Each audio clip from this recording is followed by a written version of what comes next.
Hello. How's everyone doing today? It's Tuesday. Get the music going. And let me do some quick housekeeping here. Let me add an image. Add existing. There we go. Ah! I lost my head. Put you there. And then there's something else I gotta add. I gotta add text. Add existing. GDI3. There we go. That's not it. No, that's not it. That's not it. Text GDI3. Existing GDI3. There we go. There we go. Wow, you can't see anything there. Let me, can I put a background? Color, opacity, gradient. Where's background? Background. There we go.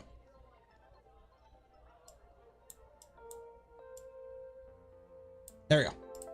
That works. There we go. Okay. How's everyone doing today? Polar Ted gifted 1 community membership. Cheers. So yes, it's Tuesday and we're doing some Klipper stuff. We're going to be putting, because people have been wondering and asking, and they want to know how Klipper fares on the SV06. So we're going to do that. But before we do that, I've got some announcements to make. I don't know why I'm British all of a sudden. The giveaway stream. Yes. For those that are viewers of the channel, longtime viewers, you know, I enjoy my odd little giveaway. We do a spool of filament at the end of every stream. But I am not a giveaway channel. But I will make an exception. We'll do it. I think we're gonna make it a thing. We'll make it a yearly exception. So December 30th is the last stream of the year. It is a Friday, which is normally a print and chill. So to make it a little bit more fun, we're gonna give away some stuff. So I don't know the exact time we're gonna start. I'm thinking later in the evening, like maybe like a 6 p.m. Eastern start time. I don't know for sure yet, so don't hold me to that. Just because I want the European audience to be able to view it as much as possible, but I know the North American audience will be working. So I'm going to try and find a kind of middle ground type time zone. But I've got some announcements. So in terms of giveaway, what we have to give away as of now, and I'm trying to reach out to a few more companies to get some more stuff. We have 10 spools of Polymaker filament to give away, so 10 people get some Polymaker filament. We've got a BQ Hurricane, along with, I'm gonna go through my other room of printers and see what I could box up, because I've got some printers that I've, you know, tested, reviewed, that are just kind of sitting there. We're just gonna throw them away. Well, throw them away to people in a box via shipping methods, and we'll just give those away. LDO, our friend Jason, we have a Trident kit, a Voron Trident kit, 250 millimeter cube kit to give away. And then David, I don't know what David wants to give away, but he told me he wants to beat everyone else.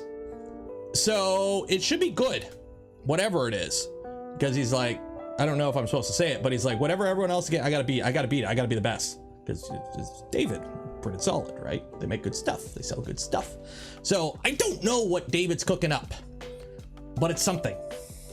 So that is it for now. I'm tempted to do kind of a one-off gift. If we hit a certain number, maybe I'll give away a printer I built. We'll see. Maybe. I don't know for sure yet.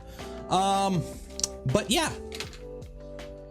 Prusa XL. I don't think anyone has a Prusa XL yet. So I think we're gonna call it. I think that's it for the announcements for that. So remind me to mention that at the beginning of every stream. I'm gonna try to remember that. And then also, next Friday is the community challenge stream. So every month on this channel, we do a community challenge stream. Anyone can enter. Go join the Discord, link in the description. There's a channel in there. This month it's the festive holiday, wintry, whatever holiday you celebrate end of year contest. It's a very generalized contest. Print something festive or seasonal enter it, you might win some filament and some merch, some Only Benchies merch, this kind of thing. What else? What else? What else? Did I change the lane? Yeah, it's back to the default. It was just the one-off stream where we did that. And then what else? There was something else, but I can't remember what it is, and hopefully it comes to me. But yeah, so today, it's gonna be a little bit fun. We're gonna be doing Klipper on the SV06. So I gotta remember, I haven't looked into this for a while. Is the SV06 shipping right now? Because I know they had like a pre-order. So are they doing like batches? Like some people who purchased it already have it? Because okay, so it's like right now, you can still pre-order it, or you could buy it now. It's still $239. That is still good. Kiao, no, I've never played with Kiao, and I don't really need to, so we're not going to. I got mine. Okay, so some people got it. How are you guys liking it? Because this is currently like my printer recommendation for people getting into 3D printing. I'm a sample size of 1. So now that folks that have some, good, bad, what do you think? Klipper on the Ender 5 Plus, just follow the guides. It shouldn't be that hard. It'd be the same as every other Klipper installing an Ender. Love it so far. Okay, that's good. It has some teething issues. What specific? I know some people have had some issues with flexibles. I don't print a lot of flexibles. I only did like 1 or 2 prints of flexibles on here, and it printed fine. Z calibration is wonky. Okay, so like Z offset, is it inconsistent, or does it use a Mark 8 nozzle? It does, but I'm pretty sure you could put any V6 type nozzle in there and call it a day. Printed flexibles last night. Okay. Finally got a good TPU. Probably have to print at 30 millimeters. That's normal. So the plan is we're gonna put Klipper on here. Let me. Do I have a Raspberry Pi? I should have a Raspberry Pi. Hey, I got a Raspberry Pi. Okay. So we're gonna put Klipper on here. And then just for shits and giggles, we're gonna print something at bamboo speeds. I'm gonna tell it to run at the bamboo slicer speeds. Send it. We're gonna use Prusa slicer and just kind of send it. That's kind of what I'm thinking. So yeah. So first things first, we got to get Klipper on this. So I need an SD card. Is this an SD card? That's an SD card. Do I trust this SD card? Let's find out what's on this SD card. That has stuff. I could use that SD card. Okay. Let's use this SD card. So format. There we go. Hey, Maker Viking.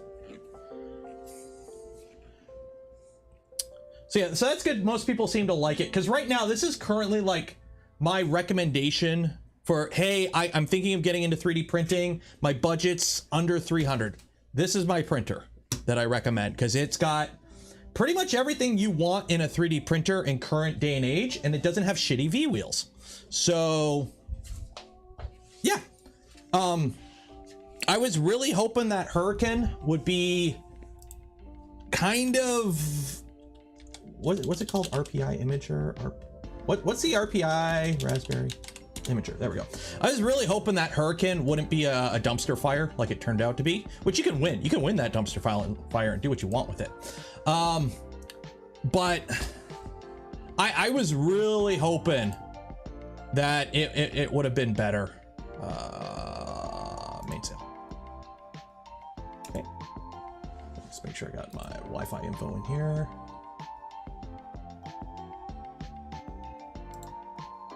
That's not my password.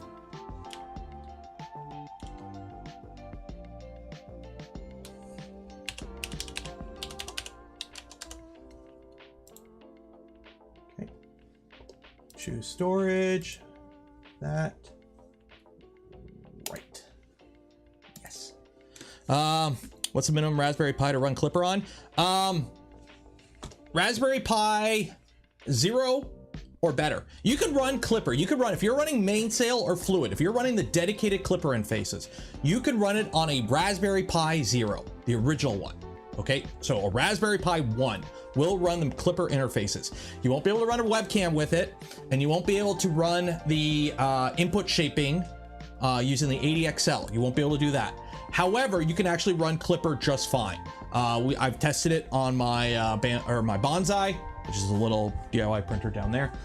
That will run. That runs a Raspberry Pi Zero. It runs Klipper just fine. If you want to run Octoprint as your interface instead of Mainsail or Fluid, and you want to run a webcam, and you want to be able to run the 80XL input shaping tune, you need something that's Pi 02 or better.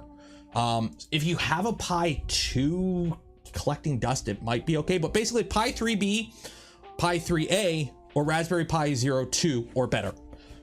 As for RAM, you don't, whatever RAM, it don't matter.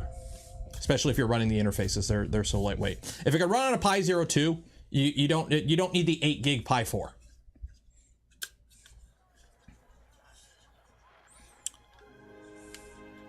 Putting it back in the box and stream. Yeah, honestly, we gotta have a little sit down chat on the state of 3D printers in today's day and age. Like the fact that the Ender 3 is still the most commonly sold printer, and nothing is improving, and they just keep slapping a new coat of paint on it, and people eat it up every year, is getting kind of annoying. Like every about two to three times a week, I get an offer to review a printer that is literally an Ender 3. Oh, it's got a touchscreen. Oh, this one has a filament runout sensor. Wow, you put a 10-cent micro switch and some wire between your filament and your hot end. A runout sensor is nothing to be proud of. So.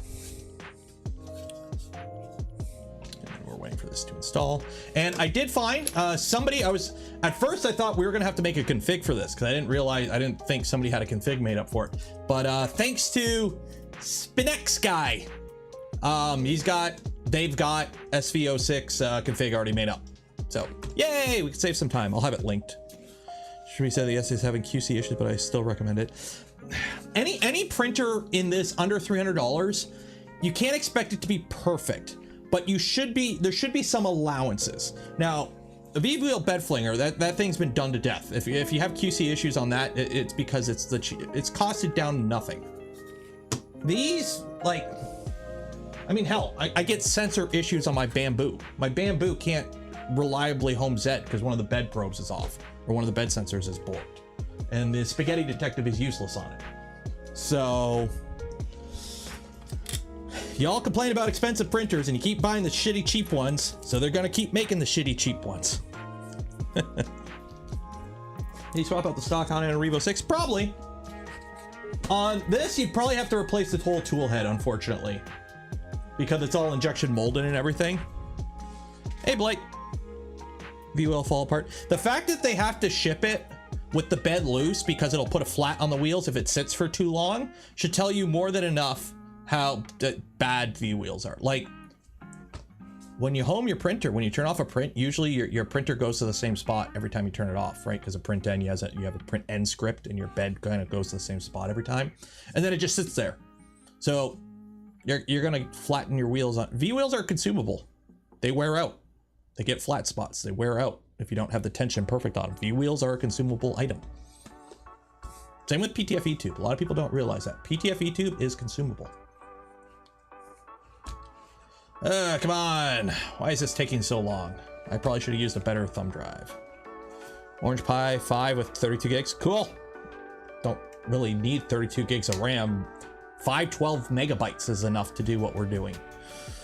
But if you want to flex, okay. Octoprint. The problem with Octoprint, I don't know, does it have full Klipper support yet? Oops, special weather statement.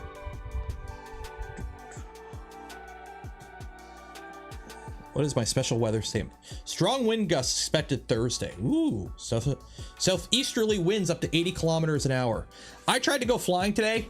I froze my hands. It was not worth it. It's not verifying, it's writing. Can you link the config? Sure. Here, I'll put it in the video description.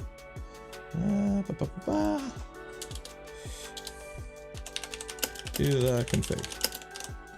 There we go. I don't know if this works. Hopefully it does, but this does seem to be a valid config with your install settings right here. So we should be good to go. Hopefully. Hopefully. So how's everyone else doing? How is everyone else doing? Anything exciting happen between Saturday and today? How much are these batteries? Flying lipos when it's like -5 out sucks. Good afternoon from Florida. Send me your nice weather. 3.9. Oh. Wow, the cold just kills these. 3.9.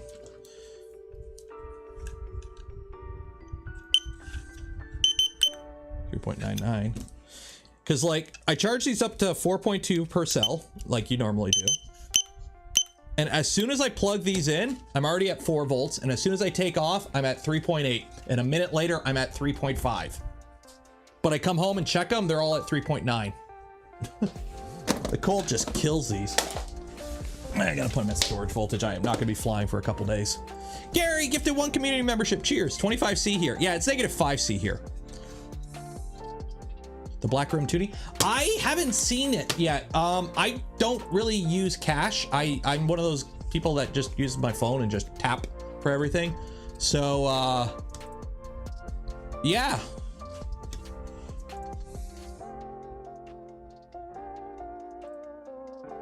What I needed for a life. Yeah. So, what was it? October. It was October. We're like, hey, I'm gonna start faffing about with quadcopters. I have a quadcopter I have one. It's been collecting dust in my closet. Let's go and get it airborne. That was a month ago. Now I've got 5 of them, including this one. This was the one that we built and then rebuilt and then rebuilt again. And then this one, we're gonna take the optics, the Vista from that, because that's got a DJI Vista. We're gonna put that in there, and then we're gonna turn this into an Odonta, which is which I gotta cut the frame. So, yeah, they multiply quick. This is the one I'm trying to fly right now, but this guy, I don't know what's up with it. It's a Emax Baby Hawk R Pro from 2018. Somebody was getting rid of a bunch of stuff that they don't fly with anymore. That's why I have the DJI system in some of these quads. But like, first off, this thing's rates, the default rates were on it. I run stock Betaflight rates, or stock Betaflight actual rates. So the rates are how fast you turn. So if you do stick to all the way to the left or all the way to the right, it's how many revolutions per minute it turns. And I'm used to like 670. This was set at like 1600. So like I'm trying to fly and it's just like all over the place. So I went and put that back to normal. But that thing, I'm getting like 1 minute of flight time out of it with a 450 milliamp 3S battery. And I'm like, it's cold out, because I should be getting more than that, I believe.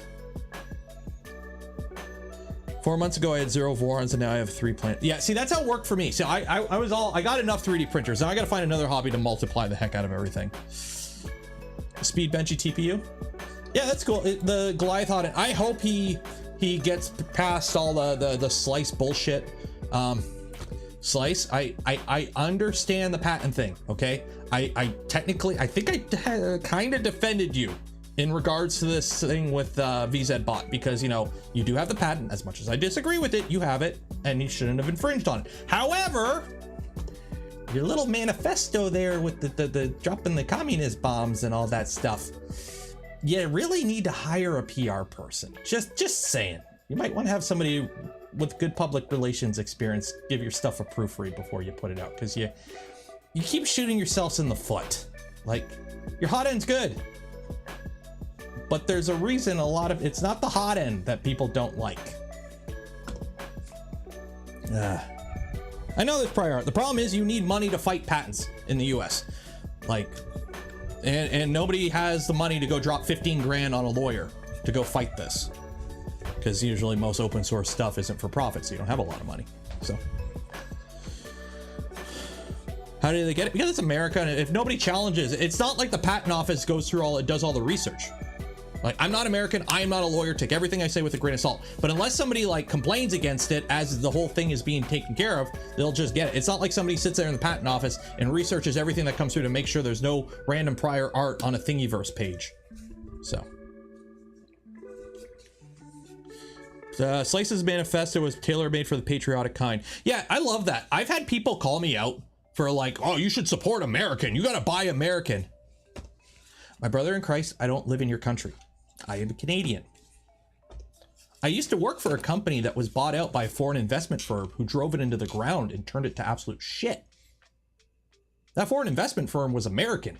I have, you know, don't get me wrong. I don't like America. I mean, don't get me wrong. I like Americans, but I've got no patriotic ties to your country. So you can't go pull the flag waving thing as a as something to try and win me over. It don't work. So yeah.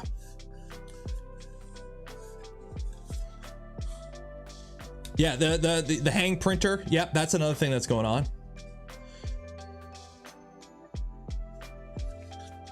Late stage capitalism sucks. Yeah, it is what it is. Klipperize the King Room KPS3 would be an interesting stream. Mohammed Albani. We already did it. There's a stream where I did it already. Or I might have done a video on it. I can't remember. But I've done it because it has Klipper on it. So it's a stream or a video. It's already been done.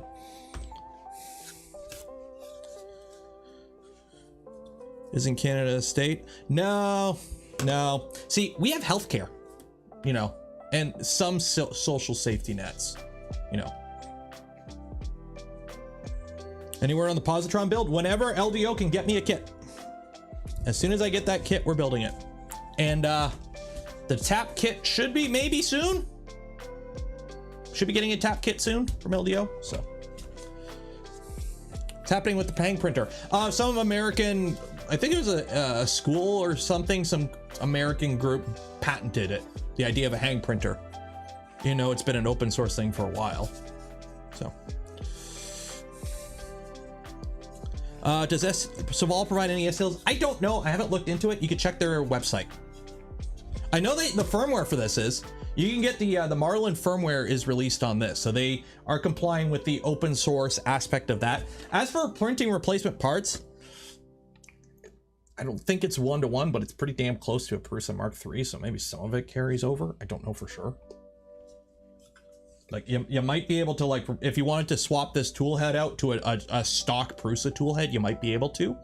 I don't know if the spacing is the same, but you might be able to do that. Did you ever change KP3S to UART? I don't know how we did it.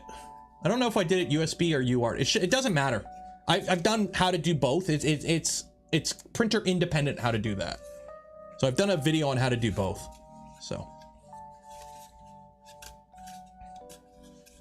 Oak Ridge National Labs. There you go. Yeah, they're the ones that patented the idea. You know, it's already been an idea, but you can't make money that way.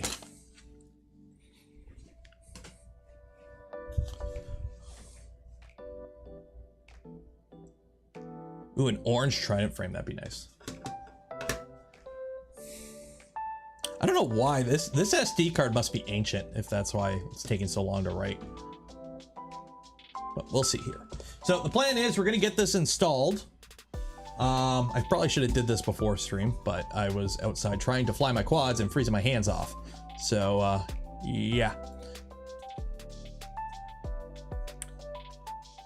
Have I ever had a heater extruder not heating at expected rate change to Klipper Neptune 3 and can't finish a chip cube without that error? Did you do a PID tune?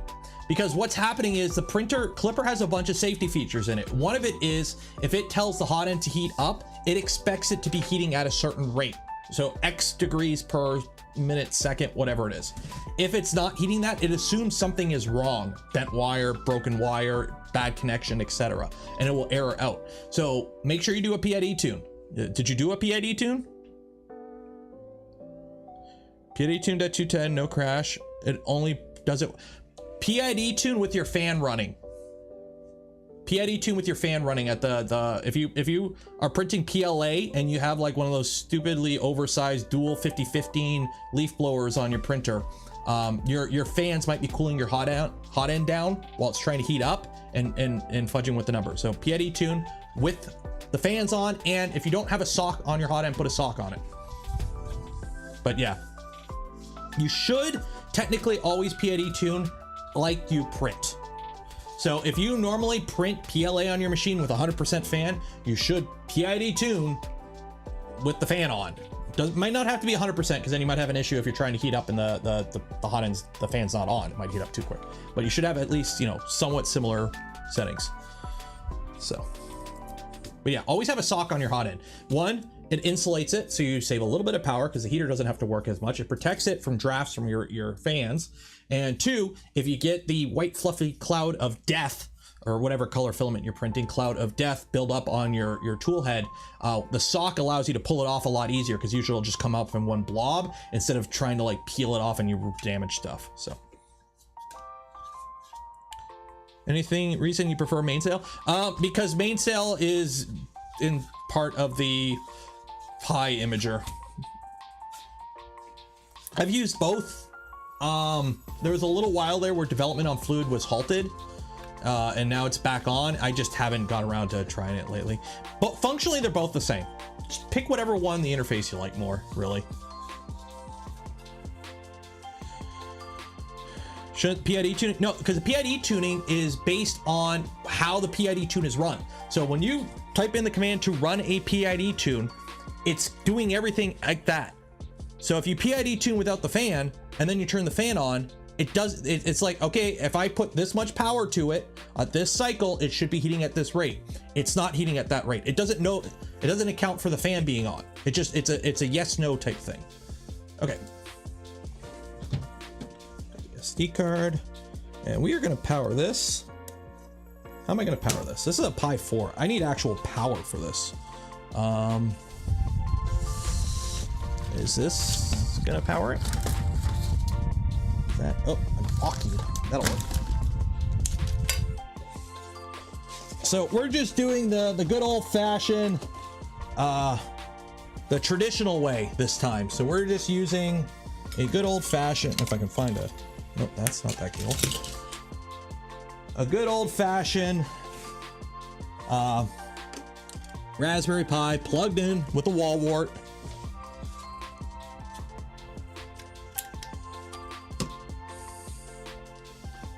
Nothing fancy at all with this guy.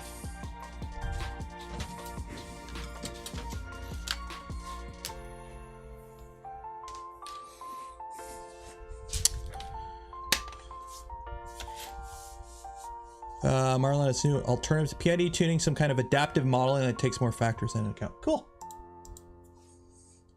I like when new things are implemented by different firmwares. Like it's all open source, right? So like somebody comes out with something cool, and then everyone else in it can just go, okay.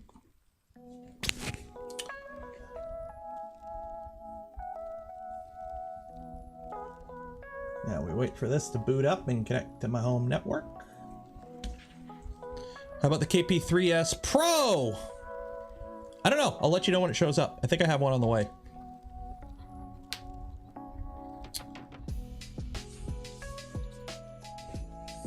Are you actually connected? No, I got the green light.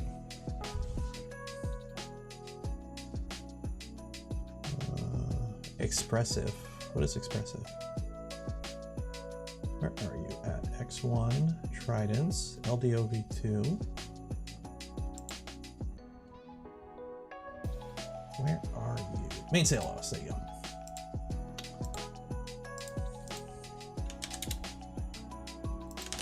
Oh, no, no, no, no, no. Ah, shoot, where'd you go? Copy. There we go. There we go. So this is our printer. Okay. So first things first, we are missing a whole config here, and we have to go ahead and actually flash Klipper on this thing. So let's open Putty. Let's open Klipper install. The dog is barking. Why is the dog barking? So there we go.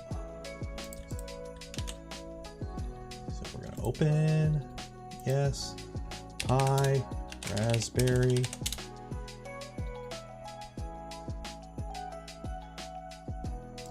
Okay, so I always forget this, so just have this documentation up. And that's all the steps you need to properly install Klipper.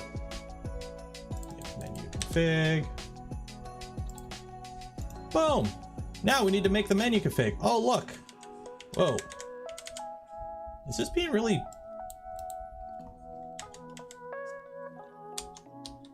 What the heck is going on here?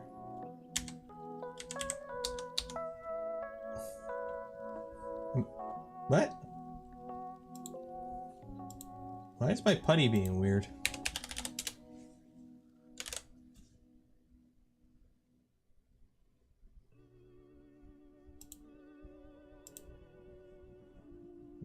Why is my putty being weird? What is going on here? Terminal emulation mode. Oh, no.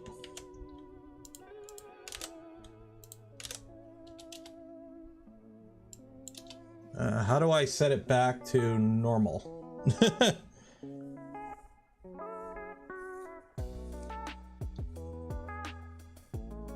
Open. Hi. Raspberry. Yeah, why is it being all, you know, or fucky? What's going on here? What's going on here? SSH Pi. Can you do that in the command? I've only ever used putty for connecting to these things.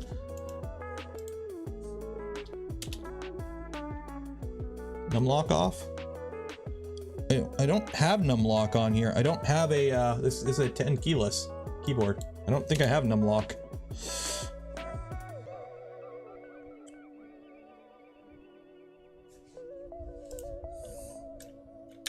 So, okay, so what is it? What's the command for this? I've never SSH'd using Windows. SSH pi at. Can you SSH in using? I've never actually done this. Yes. Oh, shit. Pi. Oh, wait, no. Raspberry. Ah, shit. I've never actually used the terminal. Okay, cool. We'll just use the Windows terminal. Cool. Okay. CD Klipper. I don't know why my putty's all messed up. Make menu config. Boom. There you go. Yeah, I don't. Whoop. What I hit? Yeah, I'm hacker man. Hacking the Gibson. Okay. So. We have to do the make menu config. Oh, look at this. When most of the time with Klipper, why is this so zoomed in? There we go. Okay, most of the time with Klipper, the config has some instructions at the top of it that tells you what you have to do to set up to make your make menu config and actually flash your MCU. Because again, Klipper runs on this box. This box talks with your controller board, and your controller board is slave to the box. Putty gets messed up when it's cold. That's true, it is cold out. So in this case, we have to set this up with the SPOOL use during make menu config, select STM32F.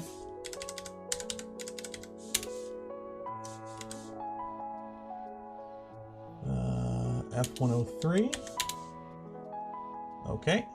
28 kilobit bootloader. Okay. USART PA10, PA9. Okay. And disable SWD at startup. Oops.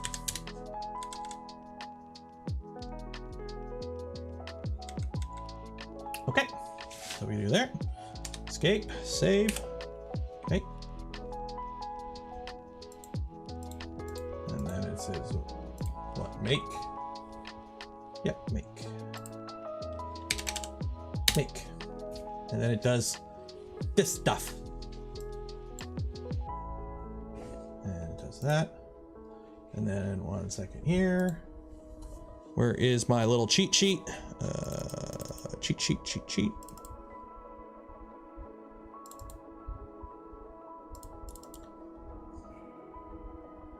I've covered this in a video, but you run this command here.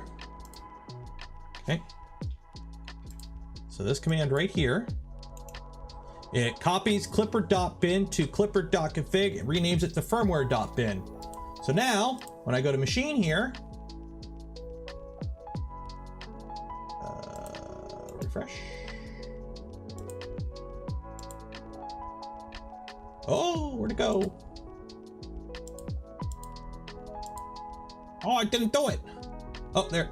No. Why didn't you work this time?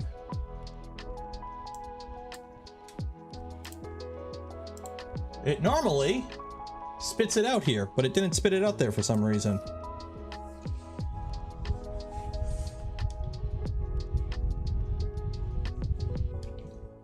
Did I press enter? Did I not press enter?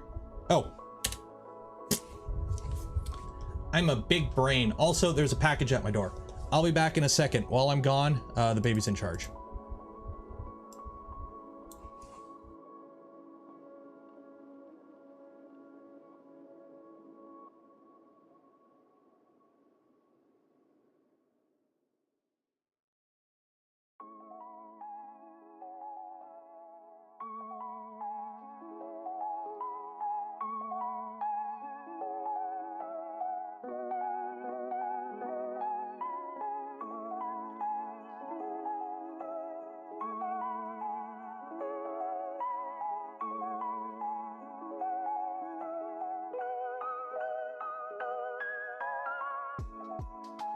So let's rant about UPS. So it's fun when you get into a hobby and not everything is available in your country, right? I live in Canada. It's a smaller market. I understand sometimes you can't get everything in the same, you know, we don't have everything. So luckily there's, you know, big fat America just sells to me. But what really sucks is when you purchase something and you spend $50 on the product. And it's like, you know what? I can deal with that. I can eat that plus the exchange rate. I can deal with that. And then UPS charges $20-something to ship it, because that's the only option that'll get it here, you know, within the next 2 months. And FedEx is more. And then not only do they charge you $20 to ship it, when it shows up at the border, they pay their $6 customs fee that the government wants on the tax on the $50 item. But because they had to work to pay that $6, they charge you another $25. So you end up spending $100 on something that costs 50 bucks US.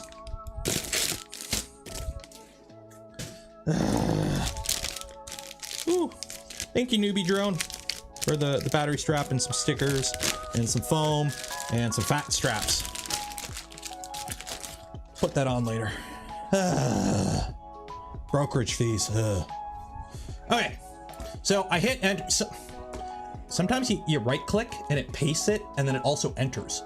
Sometimes it doesn't. I don't know what the difference is. But anyways, hey, look, there's our firmware.bin. So we're gonna download this file and we're gonna put this file on here. So what's on this SD card? Oh, this is a Sovol manual. I don't need any of this. Delete. Okay. Show folder.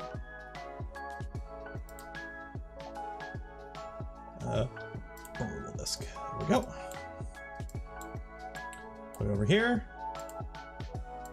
and delete this part. So it should just be firmware.bin. Okay. And then we unplug this and then we plug it into here.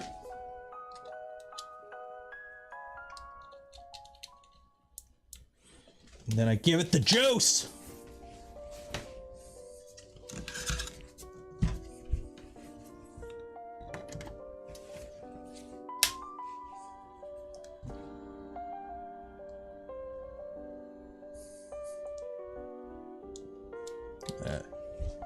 Then after it powers up, what you can do is you can take it out, and then if you do it right, it still says firmware.bin. Shit. Normally it renames it, doesn't it? Isn't it supposed to rename it? Unless I'm missing something here.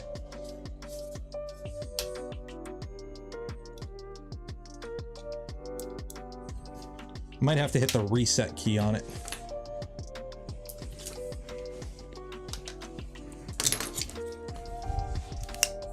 I ordered a keyboard from China. UPS wrote that it was 84 keyboards, 84, so they want to pay import fees for 84 keys. That is funny. I might have to hit the reset button on here.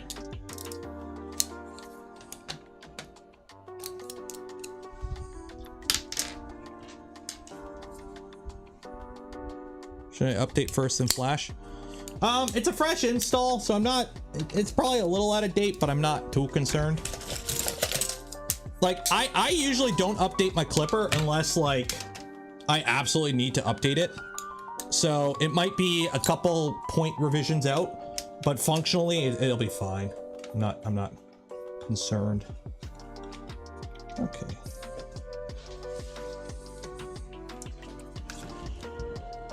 So is there a reset button in here?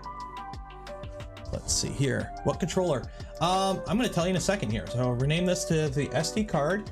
Turn on the printer with the card inserted in the firmware. Must stay in bin. It must not match the last file name that it was flashed. Oh, we might have to rename it. It might be one of those boards. So we might have to rename it to like firmware 1 or something. Yeah, this board just says Sovol on it. Sovol. Let's see here. Yeah, because we might have to rename it something different. Yeah, so we'll call it firmware new, or firmware K. K for Klipper. Okay.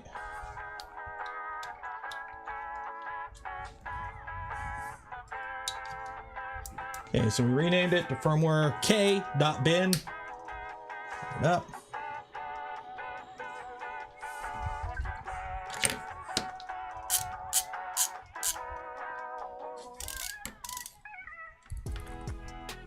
Okay, get the SD card out.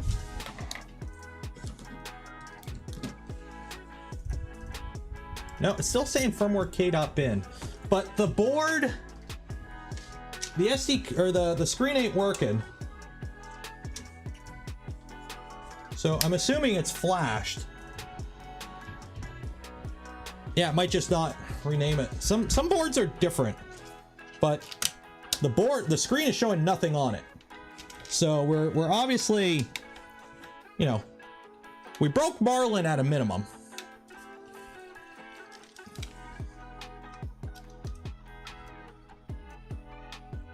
So let's see if we get a ping.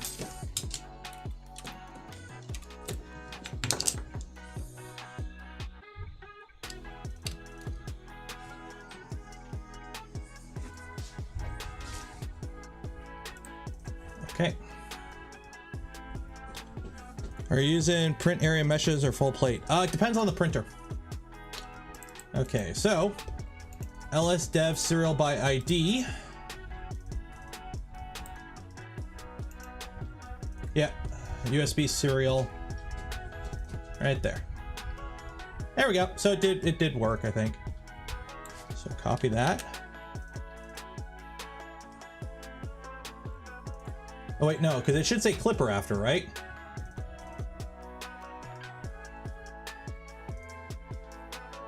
Or no, it won't say Klipper. Yeah. Yeah.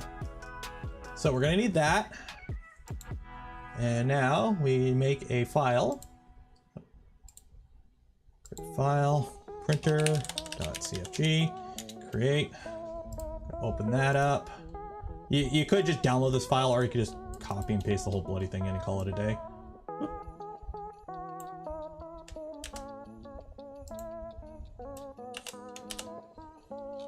There we go. And then our serial ID is this guy. Control copy, paste, save and restart.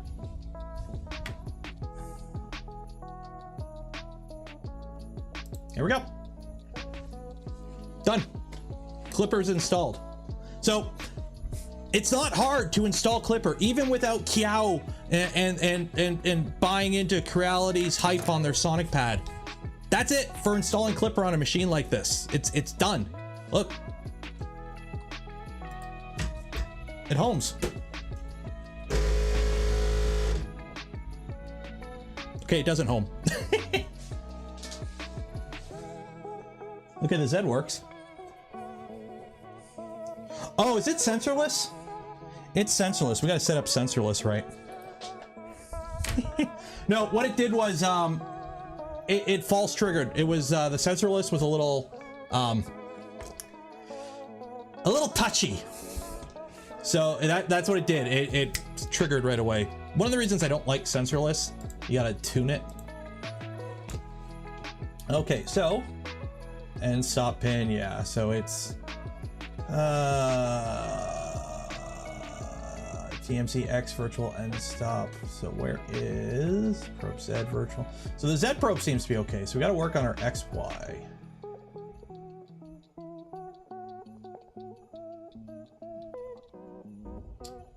Stepper Z. So probe Z virtual end stop. Where's the TMC stuff?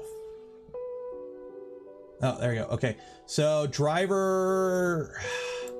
It has been, I don't think, it's been a hot minute since I've set up Klipper sensorless homing. Okay. Spread cycle, TMC interpolate, sensorless. Okay.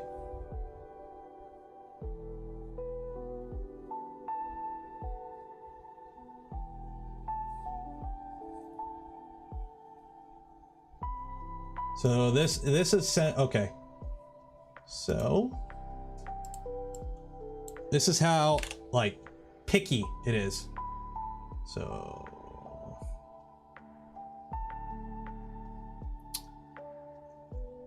and stealth chop threshold. So we want 0 because we don't want spread cycle, or we want spread cycle only because I like my torque. Okay. Drop that down to 20. And then how much are we feeding this? 0.9 amp, 0.8. Z is that. Okay, save restart.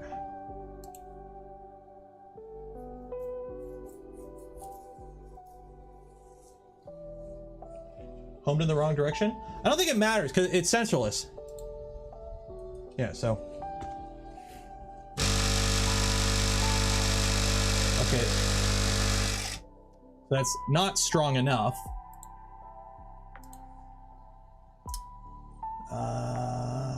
Let's try bumping this up.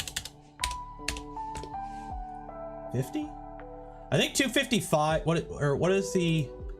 Okay, 255 is the most sensitive. 0 is the least. Okay, so let's try 50.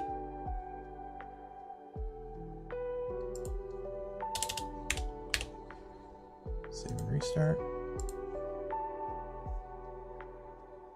I don't know how good this config is because this config again is just some random guy's config I found on the internet.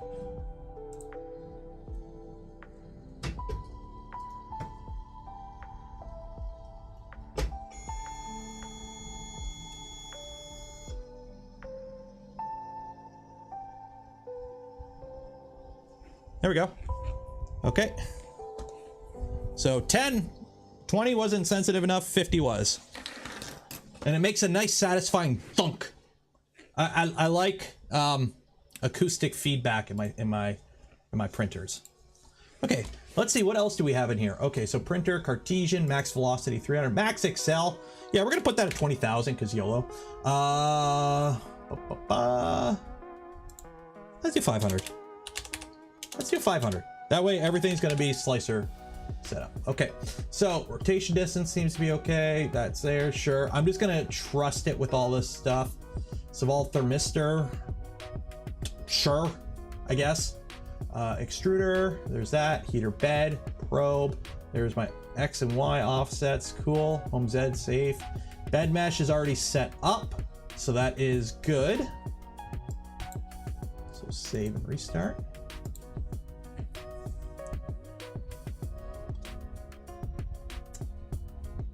So I'm going to want to take printers. We're going to take it from LDOV2. Machine. Macros. Download. Keep. Machine. Upload.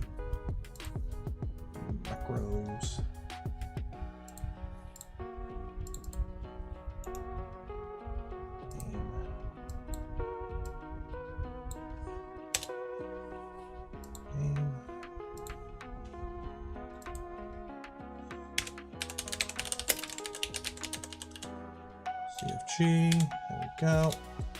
Save and restart.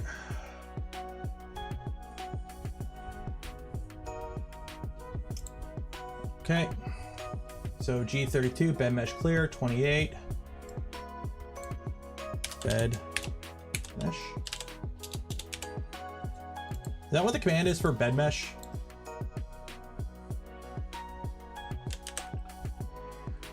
Print start should be okay there. E12, Y1, yep, that's okay there. Park, where's my park?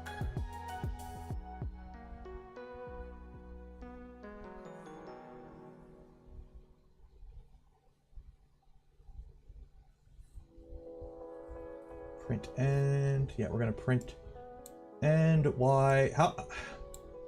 What's my XY limits in here? Bed mesh calibrate. That's, oh, that's what it is. Calibrate. There we go. Save and close. What's my XY volume on this? X is 225. Y is 225. Okay, 225. Close. Macros. Print N. There you go. 225. Y 225. Yeah, Y 220. Just to be safe. Okay. There we go. I think that's okay. That's okay. Nothing looks funky there. Okay. Save and restart.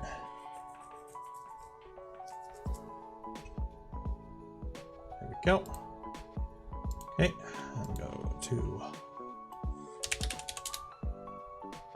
documentation, tuning guides, or the build, initial startup. Where's my set offset? So first we're gonna have to home this. So home all. So we're homing our X and Y.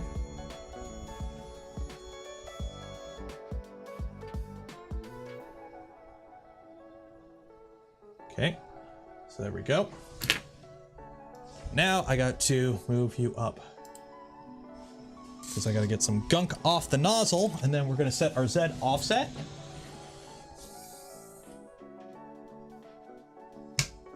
Oh, there's some flexible in there. So what are we at right now? It's 85 and 135. So that looks okay. 135. Okay, so X and Y and 25 mil. 25 mil. Okay. So it looks like our XYZ movement's good. Z offset. Bed locate, define 0, 0. Cool. End stop pin. Z end stop. Probe accuracy check. PID tune, whatever. Bed level. We'll do PID and tunes after. Quad gantry level. Where's that offset? There we go. Okay. So this is a, okay. So we do that. Bed mesh clear. Okay, and then we run, so this is set probe calibrate. There we go. Calibrate. Okay, so it's gonna home the Z. Okay.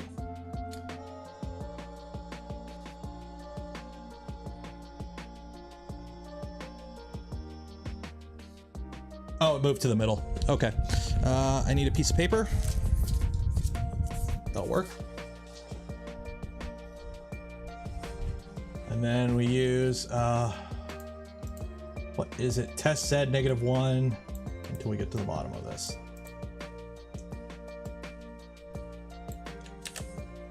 So we use test Z -1.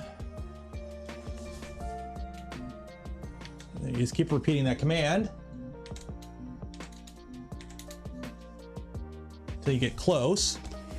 And then what you do is you make it 0.1 and keep dropping it down until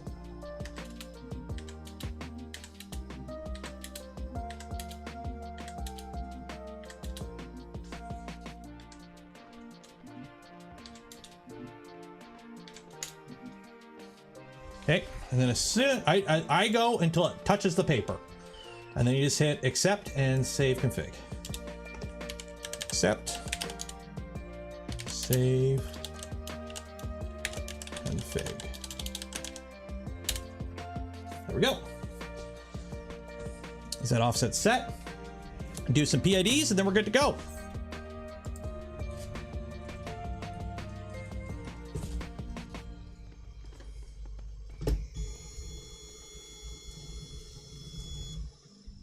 It doesn't do a Z-Rise on Z-Homes. Shoot.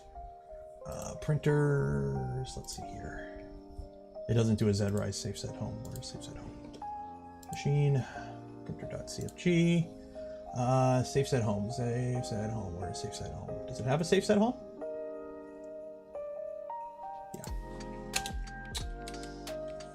Yeah, there we go. It didn't have a Z-Rise. So when you homed, it wouldn't, normally you want the Z to raise or lower depending if you're what motion system you got. There you go. Okay. So you want it to move up because that way if you like crash into something and then you turn off the printer in your home, if you don't raise it up, you'll just crash into it again while trying to home.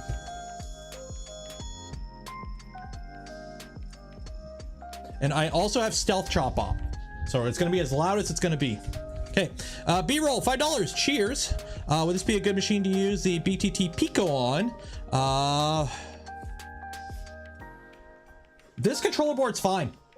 I would not bother adjusting this controller board. I wouldn't. It's a 32-bit board with TMCs. What do you gain from going to a Pico? Nope, nothing. Nothing in my opinion. You have 390 liking or views? Cool. Everyone like that smash button. And if you haven't entered, every stream we give away a spool of filament from Polymaker. So actually, let me get the PID tune going. Let the PIDs tune while I do the little spiel.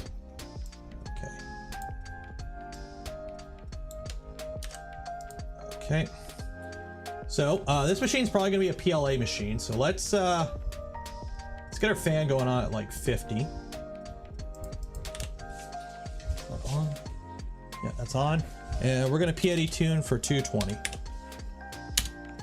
Okay. So we're PID tuning our hot end. That is doing that thing. Okay. So while they're doing that, let's talk. So December 30th. That is not today, not tomorrow, but someday in the future, but before the new year. December 30th, New Year's Eve. Instead of a print and chill Friday, we're doing a giveaway and chill Friday. As of right now, we have printers to give away, including a Voron Trident kit from LDO Motors. We have filament from Polymaker. We have a Bichu Hurricane that's gonna be shipped thanks to Thangs. And then also, I don't know what printed solid has, but whatever David wants to send is he wants to be better than everyone else. So I don't know what it is. We'll find out. So the companies fighting to be better. Competition is good for the consumer. So that will be on December 30th. Don't forget, next Friday is also the community challenge stream. Every month we do a community challenge stream. Next Friday is this month's, and anyone can enter. Go join the Discord, link in the description. You don't have to be a Patreon member, although if you are a Patreon or a YouTube member, there's a super secret channel only they know about. Hurricane is a white elephant prize. It's whatever prize you want it to be. You can print a white elephant on it if you want, if you can get it to work. But I can't remember what I was saying. Yeah, giveaways. Yeah, next Friday. Yeah. And then also, if you are a Patreon member or a YouTube supporter, or if you're a Patreon supporter or a YouTube member, either tomorrow or Thursday, probably Thursday, because the weather's supposed to be shit Thursday and I'm not going to do anything. And I need to get a haircut tomorrow. So Thursday will be the monthly members live stream. So every month we do a live stream that's just for members of the channel and Patreon supporters. And it's basically a max relax, hang out and chill, hour or two usually. That will be this Tuesday, or correction, this Thursday. So if you're a member of the channel or Patreon supporter, look out for that. Or if you're not and you want to hang out live, consider becoming a member. It goes a long way in helping support the channel, the content I create, and the things I do. Is the giveaway US only? At this time, I cannot confirm nor deny all the prizes, but I know at least the Polymaker stuff and the LDO stuff should be worldwide.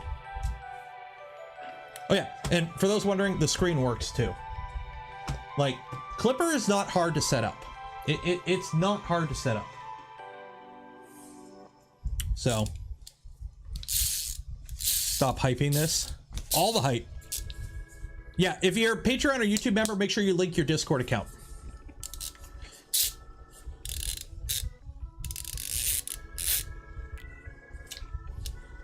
How's the SV06 been printing? I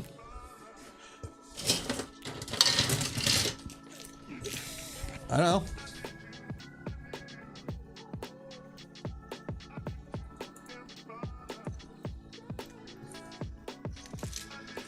That seems pretty good to me. So what I'm going to print with this, we're going to try and do one print at YOLO bamboo slicer speeds, because why not? And then afterwards, I think I'm going to print the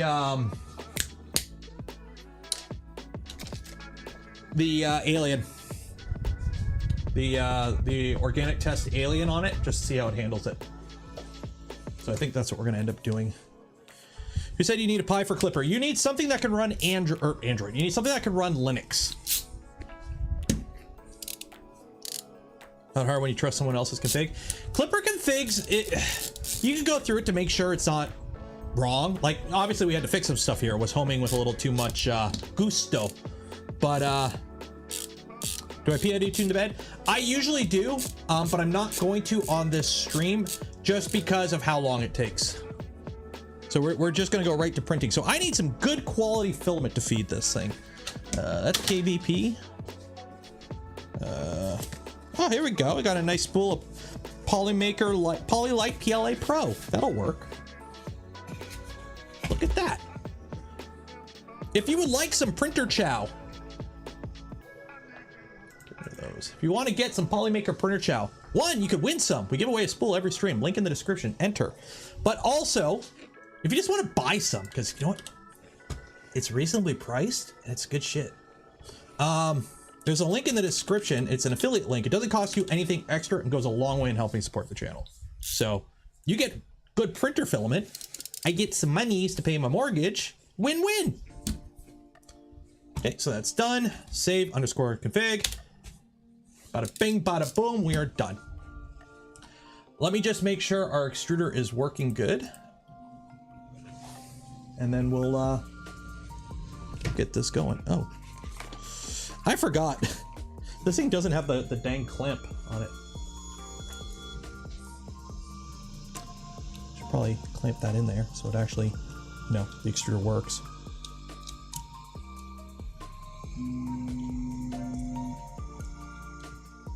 There we go. Okay. So let's keep the hot end up. We'll go to 220.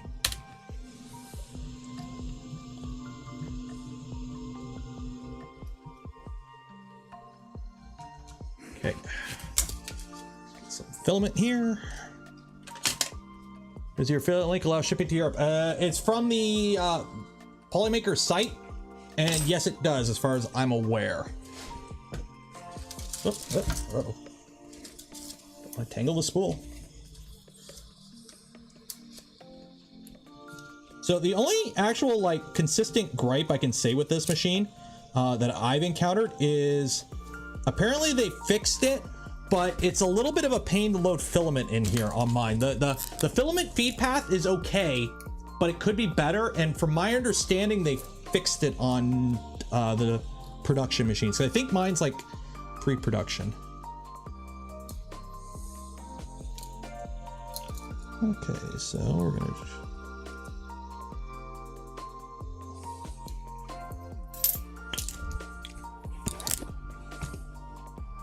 Okay, so let's extrude 100 millimeters of filament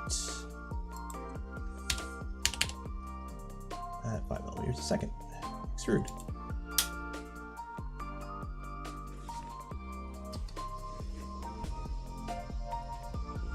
Okay, that did not extrude enough. Did it slip? Let's try this again. Extrude 25 millimeters.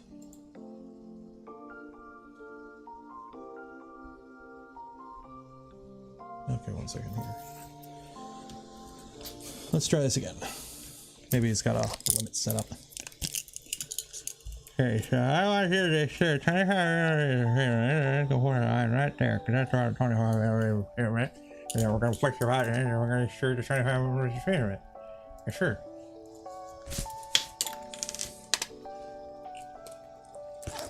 Yep, okay, good. There we go. Oh, before I forget, because I always forget the stupid line. Config. Extruder. Where's the extruder? I always forget that, the stupid line, and then we get to go print, and then it conks out. There we go. Max extrude stuff.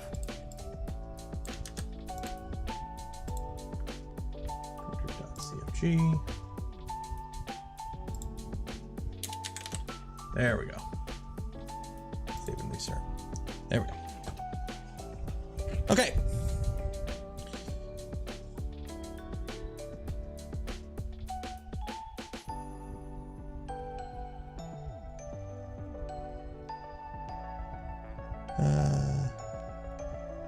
Fluid Pie took you 12 hours to set up? Ooh, they should be, they're the same setup method. Am I gonna do input shaping? Nah, we could do input shaping, but we're just gonna send it at its normal. Oh, and the anti-blinky light. Well, it's a, let me just double check. Cause it is a DC bed. Do my lights blink? No, we're good. Okay, so we've got our Z offset set.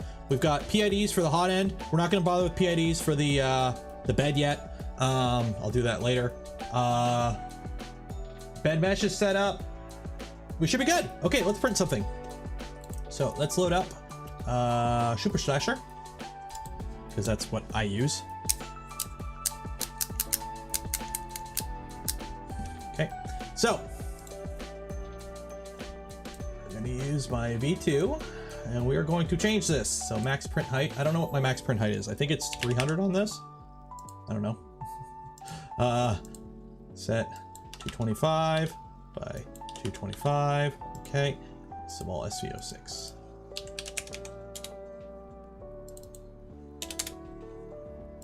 What's our print volume on this? How much room do I got? Hey, there's Joel. Where's my volume? 220 by 220 by 250. Okay, cool. So we do have 250 on the Z. Max print height 250. And we are going to save all that. Say we're going to call this SV06. Okay. No, it's like 220 by 220, but there's a little bit of over travel, so I think it's like 235. The bed itself is like 220 or something like that. Okay. Generic PLA. Okay. And we'll just start with my usual V2 standard profile. We need something to print. Let's print. Everyone likes the Cali Dragon, so we'll just do a normal Cali Dragon. But let's have some fun. Bamboo Studio. Actually, I think I can just, no, I could spit out a slice file with the bamboo. Can I? No, because the bamboo is a little bit bigger, but pair. Can I just slice it in Bamboo Studio? Is there an option to create a generic printer in here? Yeah, whatever. We'll just copy the speeds. There we go. There we go. Oh, there we go. Okay. So print settings, speeds, Peter. Okay, first layer speed. I'm not going to mess with first layer because first layer is all about adhesion. Okay, so outer wall is 200. So outer wall is 200. Internal wall is 300. Infill's 270. Oh, yeah. Infill's 270. Okay. Sparse infill 270. Bridge speed, whatever, 200. Oh, okay, top solid infill. Top surface 200.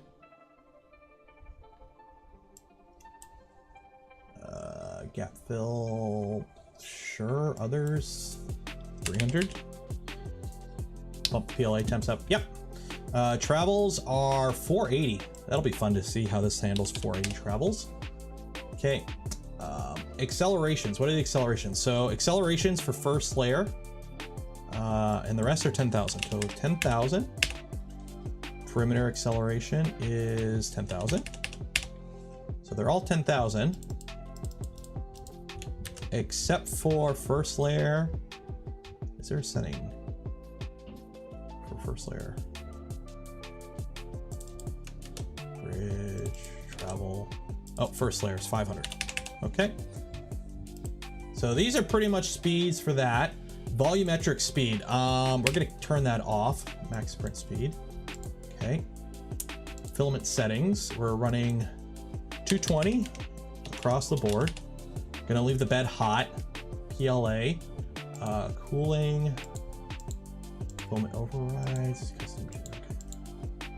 Where is... I gotta turn off minimum layer time. Max speed. Okay, there's that. There's that. Okay. I don't think there's min layer time set up anywhere. Cooling. Okay. I think that's okay.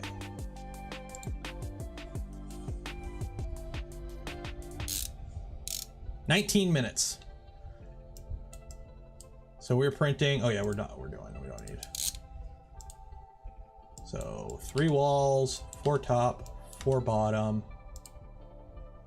and infill 20% cubic. Slice now. Okay, so according to this, is a 17-minute print. So this is, as far as this is a bone stock Sovol Sv06 running Klipper that we just flash Klipper on. No input shaper, stock PID, or correction, stock, pretty much stock everything. Fresh Klipper install, no tuning, no input shaper, no pressure advance, it's default settings for that. And we are printing using Super Slicer with a profile with 3 together that's just kind of mimicking the speeds that a bamboo prints at. Send it.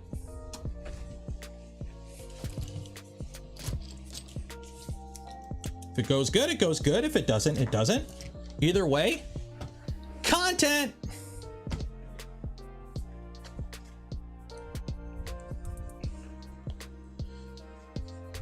Connect infill. Oh yeah, I forgot that. Where's connect infill? Infill. Where's connect infill? Mine connect infill. Where's?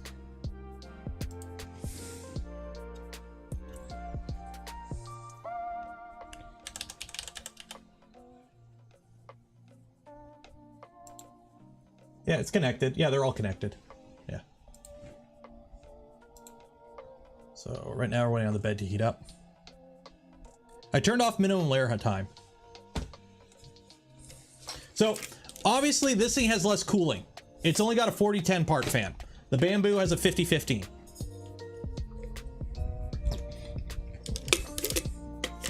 So if it turns to shit, do you guys want me to just let it ride and just see what comes out at the end? Or do you want me to like actually like try and get this functional?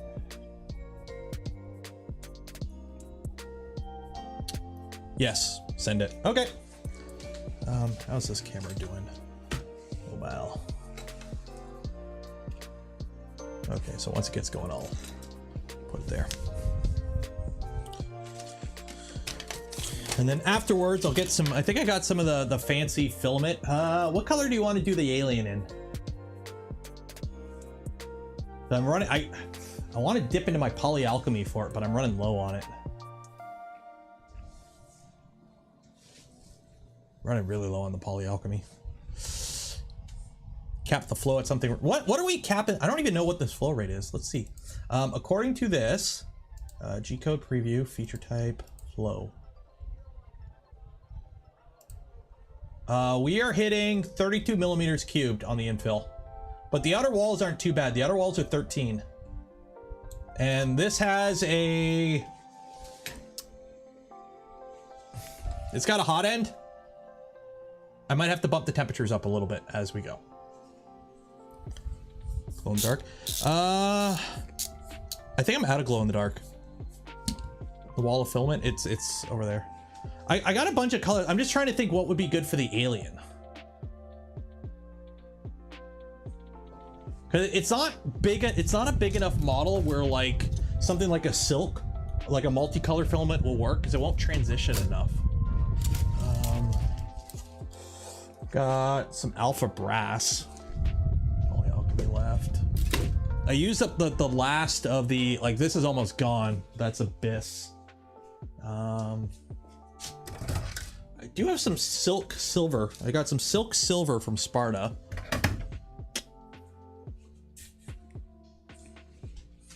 I got a ton of the bamboo neon puke green.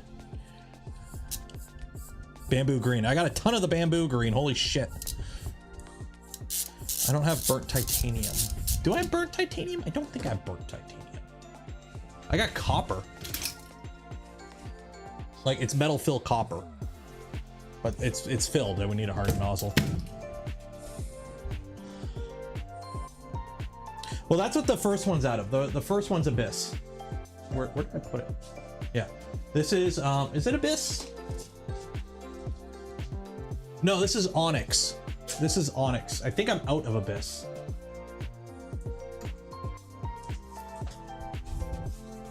Okay, now we're heating up the nozzle. Yeah, I'm out of Abyss. I thought I had some Abyss left. I'm out. Yeah, it's all gone. Spinning Moon 3D 50. Cheers. Merry Christmas. Merry Christmas to you too. How hard is the nozzle? It's as hard as a brass nozzle is.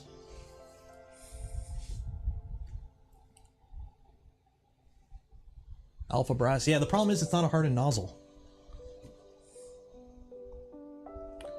I don't have any glossy black. I have matte black and just black. But the problem is black doesn't show up in print. Like I could always just print it out of marble PLA like everyone does to make every print look good.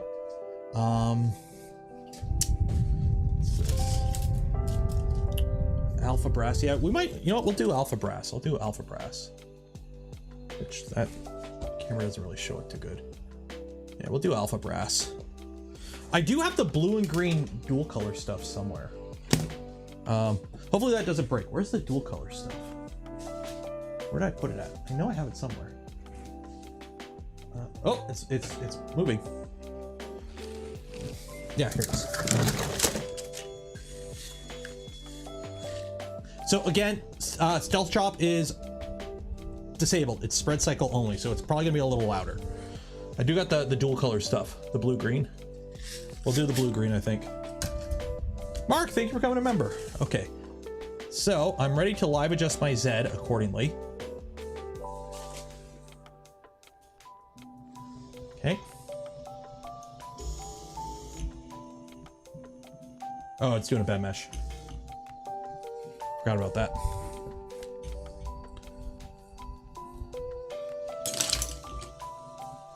And then once we get this print going, or the next one, gotta put my, I got my fat straps.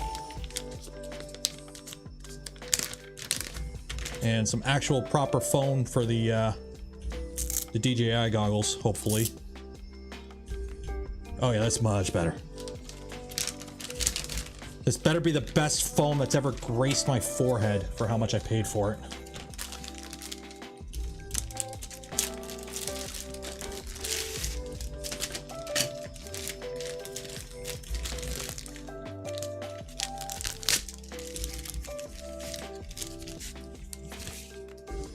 Ooh, fancy.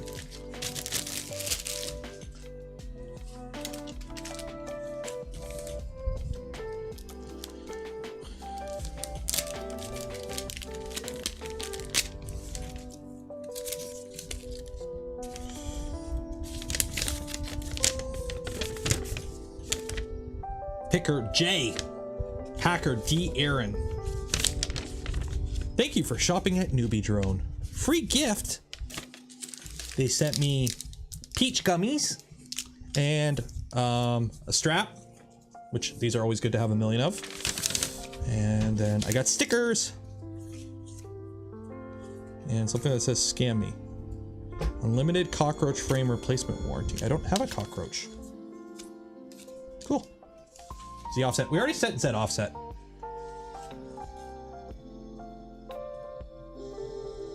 Okay, so now it's gonna go there, which isn't the right location, but it's good enough. This normally is the middle of the bed, but I copied it from that machine, which is at 250. But it's gonna sit here until it gets to 220, which is our print temperature, and then it'll go.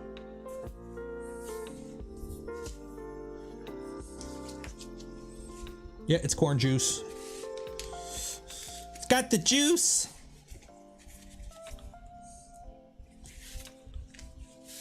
Oh, these are nice. Oh, these should be much nicer than the default ones. It says scammy. Okay, it says scammy. Let's see what this does if I scan it.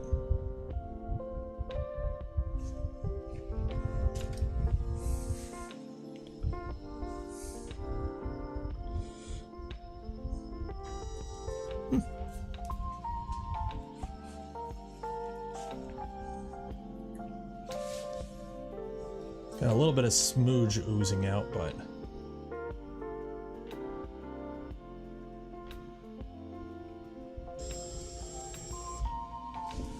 hey, the nozzle's on the bed. Okay. Okay.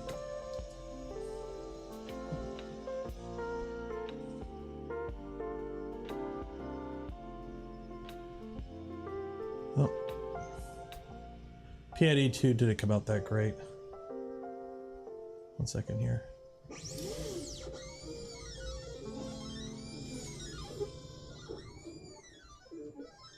Oh, it's making the, I love this noise. Bed mesh loving slow. It's the default settings. You can speed it up. Oh, these are some awesome noises. So this is TMC's. What is this used for drivers? 2209's in spread cycle mode. I'm loving these noises. I'm loving this. Zed is a little close to the bed, but whatever. It's singing. Sing me the song of my people.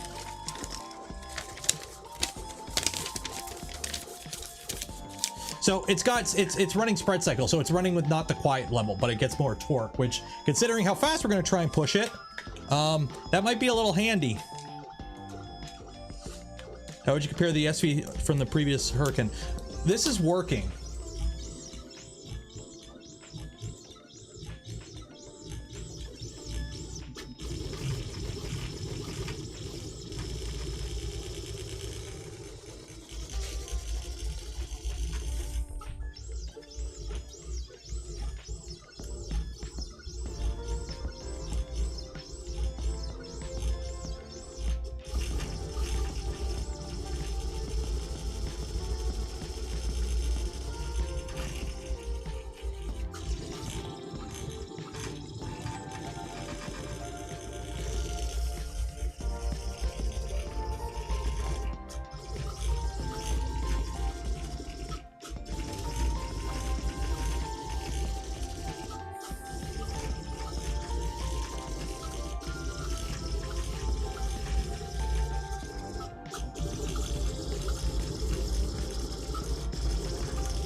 Okay, it's under extruding a bit, that's for sure.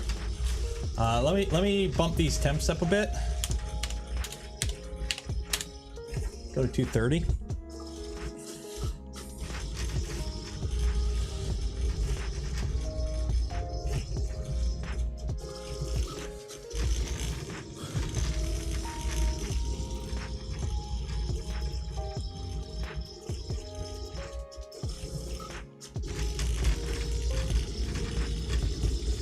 This is stupid.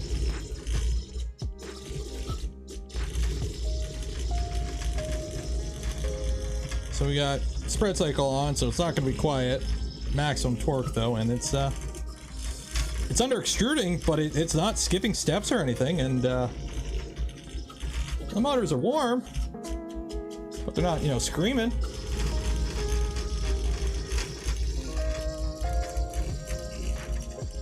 And this is running at bamboo slicer speeds, so neat.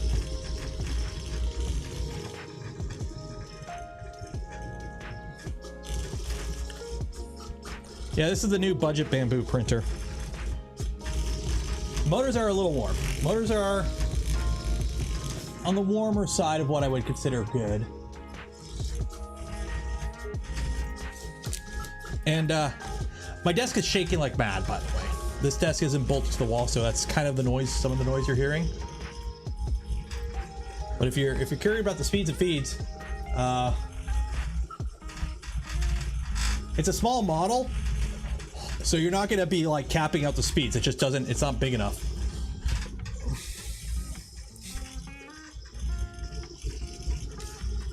Mom, can we have a Voron? We have a Voron at home. Okay, where are my goggles at?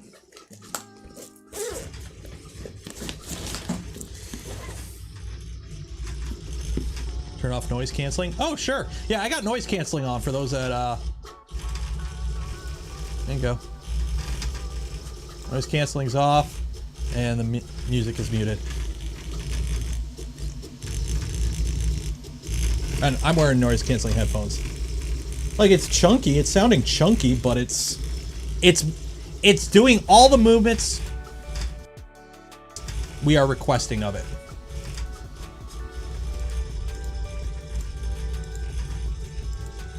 So yeah, it's doing everything we're asking it to do. It just can't melt the filament fast enough. It's not a high flow hot end.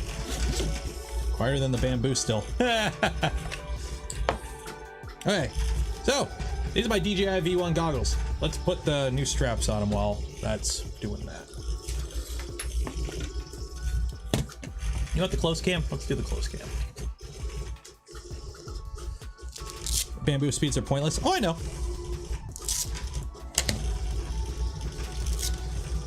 Oh, I know. I'm well aware. If you've been following the channel for a bit, you know while I say the bamboo is a decent printer, I don't praise it with hype. I just think it's a decent printer. It's not the best printer in the world. Although apparently Prusa won Printer of the Year again. That'll make some people angry, and that'll be funny.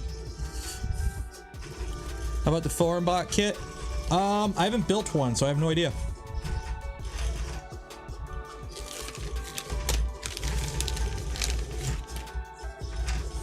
I have not built one, so I have no idea.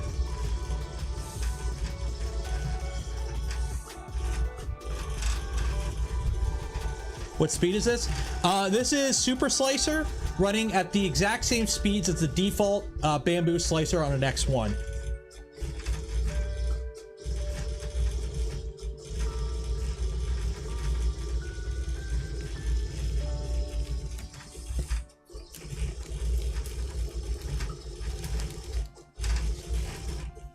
So this is what happens when you tell this printer to run at the same speeds a bamboo runs at.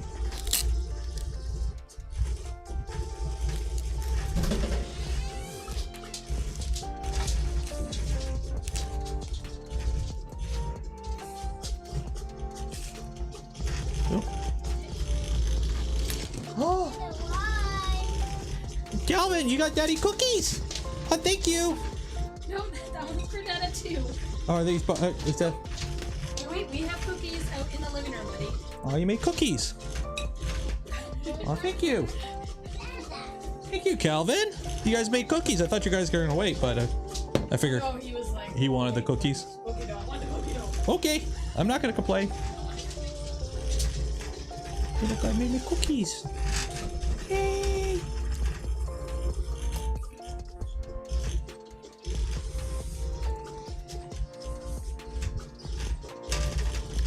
This is how you have a good stream.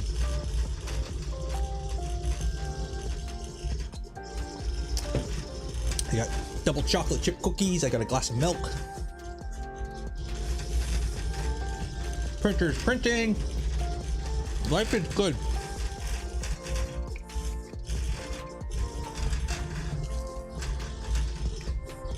Oh, these cookies are the bomb. Oh wait, I'll move the camera.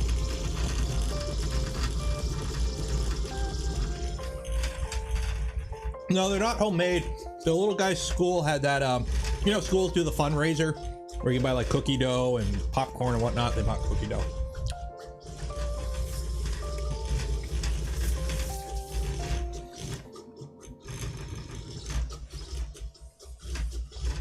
So we are 40% in.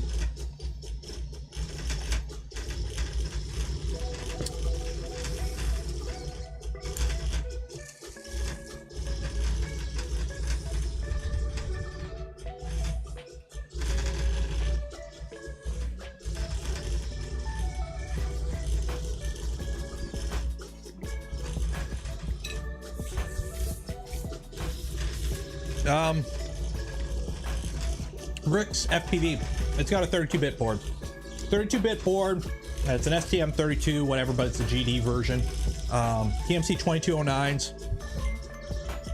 The board's perfectly fine. You don't need to upgrade the board on this printer. The only reason you would swap out the board on this printer is if you wanted an extra Z motor, so you can run tramming. Because right now both Zs are on the same driver.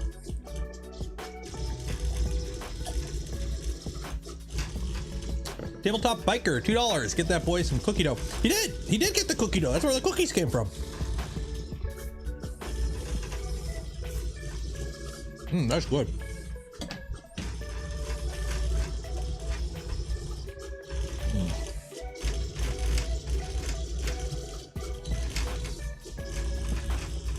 Is there editable filament? There's non-toxic filament.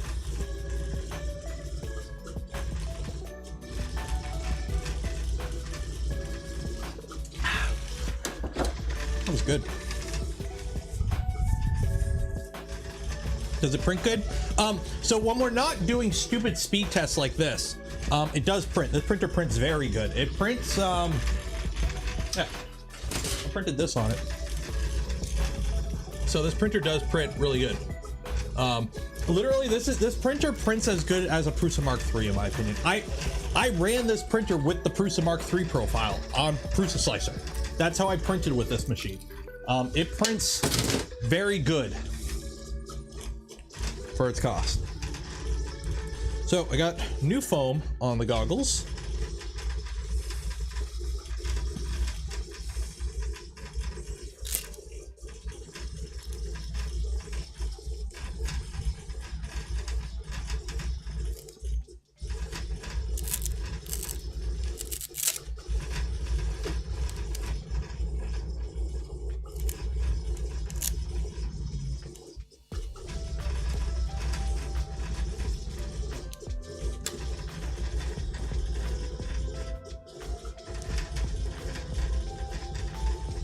A little tight on the bridge of the nose, though.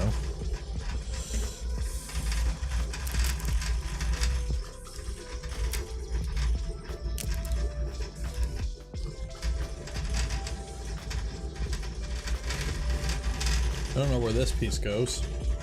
Then we got some straps. Where are my straps? There's the straps.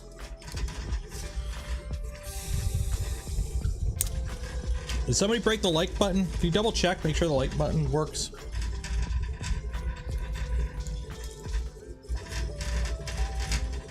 We have 425 people watching. Hi, everyone. If you're new to the channel, make sure you like that smash button. What's the rattling noise?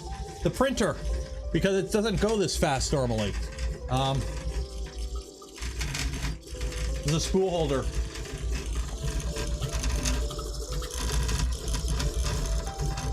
Yeah, the spool holder is making most of that noise.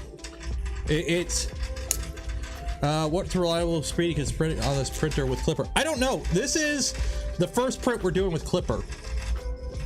Literally, all we did was flash Klipper on it, did a PID tune, and then just took my Voron profile and just changed the size and sped it up to bamboo speeds.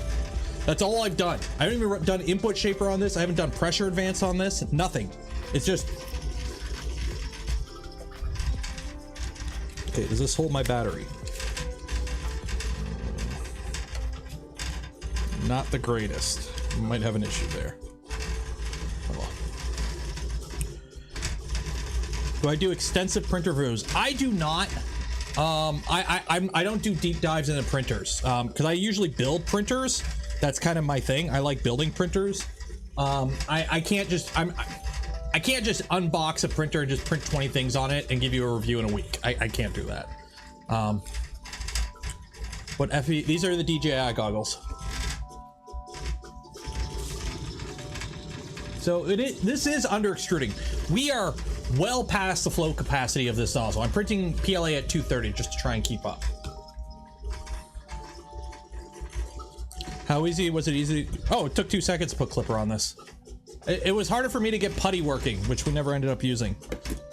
Okay, let's see my bad hairline. Hide that. Oh man, these are so much better.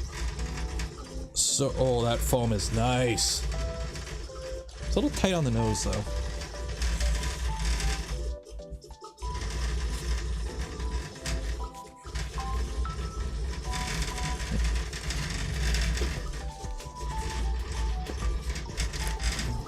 Oh, there we go. There we go. Okay. Oh yeah, that's... There we go. I can't see shit. That's good.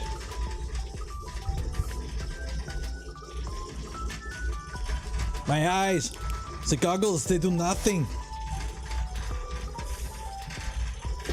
Take my hat off. I really need to get a haircut. Ooh.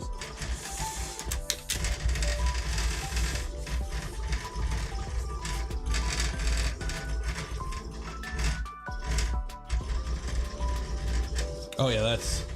Oh, that sits so much more comfortably on the face. I got a little bit of light leak from... Where's the light leak from? Up top? Oh, I got light leak from somewhere. Sides? I don't know. Oh yeah, that's so much nicer. Almost done.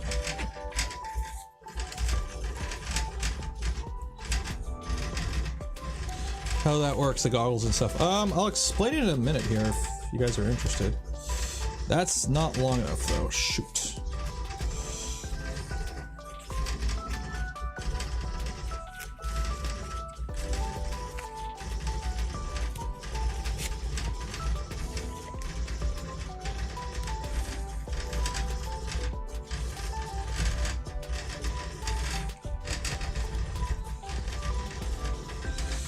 What's it supposed to be? It's a Cali Dragon.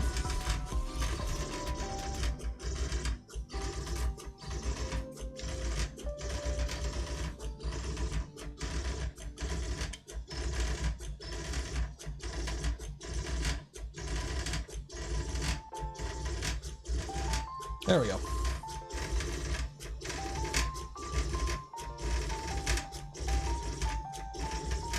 Gotta like refocus everything because it all moved on me. There we go. There we go. Yeah, that works. I look so cool. Actually, no, I look even cooler when you put the analog module on it.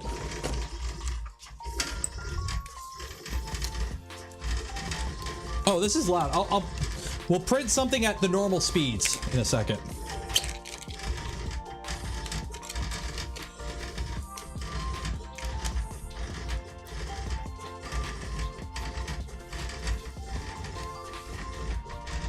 So yeah, you want to look cool?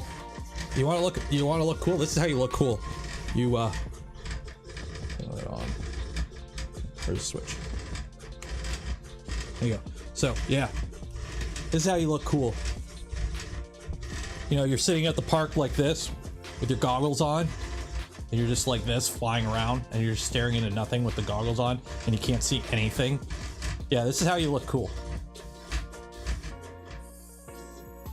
Print's done.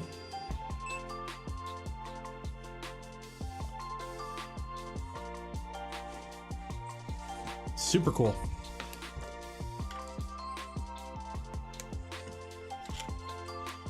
That doesn't look as bad as I thought it would be.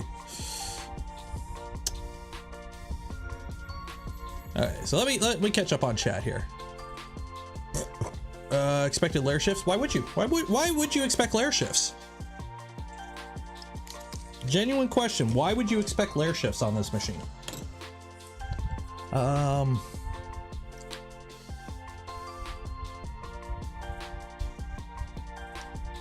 Which one is a better choice? SV06. Better drivers, better controller board, better motion system, better extruder. Comes with a flex plate. Upcoming stream for the Rook. I don't have any of the parts to build it. I would need to print it all and source everything.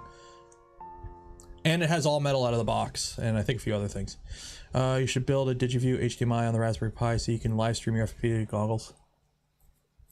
I can do digital out of this. I think I can do out through an app or something on this, because these are the DJI V1s.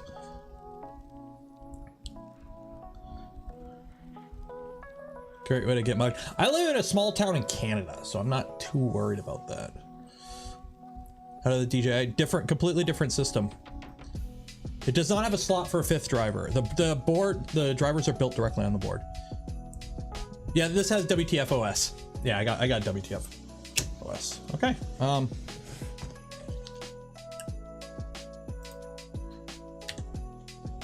So, holy shit. Like, yes, there is obviously some under extrusion. Okay. But this is not a high flow hot end. This is just a standard flow hot end on a standard flow machine. Absolutely nothing special with this machine. Okay. This is a bog standard Sovol Sv06, completely stock. All we did was throw Klipper on it, turned off spread cycle or stealth chop, which is the quieter driver motion but more torque. Did a PID tune on the hot end, no input shaping, no pressure advance. It's the default settings for everything. And then we printed a object at the default speeds that the Bamboo prints at, which is the super fast printer that everyone thinks is the best printer in the world. So we do have some under extrusion, but I mean, I don't know about you, but for an 18-minute print,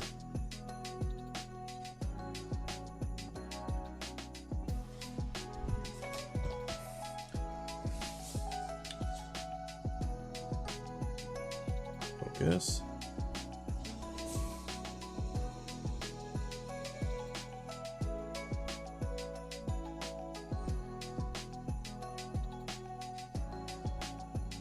It's not a high flow hot end, so the slicer is obviously not tuned for these speeds at all.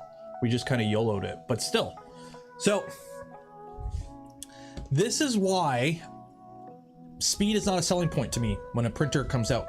Yes, the Bamboo prints fast. It's got the same motors and hardware as every other printer. How is that special? You just turned up the speed settings in your slicer. Anyone else can do it. Like, as long as you have a controller that can handle the speeds, you're not running Marlin on an 8-bit machine. Klipper, you got a ton of power. Klipper will turn a 8-bit ramps faster than a Duet. Okay, so it's the same hardware though. Yeah, you know, some motion systems are a little bit faster Core XY versus a standard Cartesian. You have to move a bed around on this thing, but it's the same motors. Like, obviously they're different spec NEMA 17s, but it's the same motors, the same belts, same bearings. Motion systems on all 3D printers use the same hardware. It's not like the Bamboo has, like, you know, servos in it or anything. No, they're just stock NEMA 17s off the shelf. Sovol, one of the, no, I'm keeping this. I like this printer. And I don't have the box for it. What was the print speed? So if you're curious on what the print speeds for that print were, where's our shells? Here are the speeds. So we had 300 for the perimeters, 200 for the outer wall, 270 for the infill. Support speed was 200 millimeters a second. Bridge speed was 100. Other speeds 300. Travels were 480, and acceleration with 10,000 millimeters cubed, which is the default settings in the bamboo slicer for an X1 carbon. I just copied over the speed settings. So yeah, there's obviously under extrusion. There is obviously, like, the extruder couldn't, the hot end couldn't keep up. We couldn't melt plastic fast enough to keep up with the speeds. But other than the hot end, everything else on this machine kept up just fine. Did I put Klipper Max Excel? Yeah. If you're wondering if I fudged the numbers by telling Klipper could only run so fast, Klipper Excel were set to 20,000 and max speed was 500. So I didn't fudge the numbers there. I didn't cheat it there. So could you do multi-material? The hot end's only set up for one right now. You would need a either multiple, not easily, because the driver board's maxed out for capacity. So you're not going to be, you know, swapping in a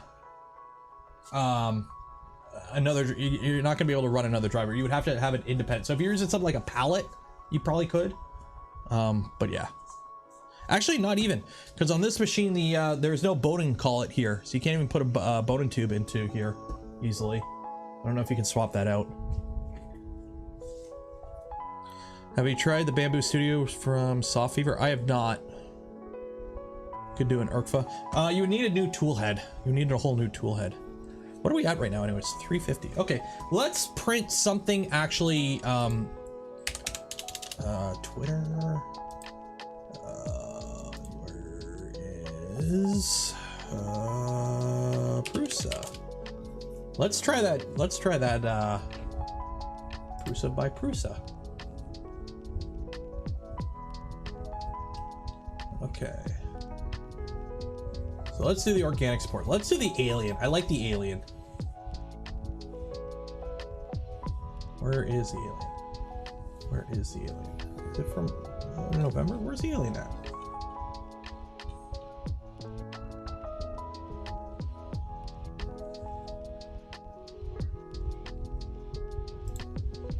What, the alien? No, not the boat.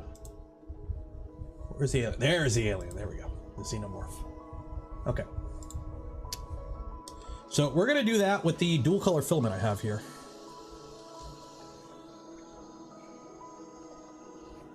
Oh, I gotta heat up that.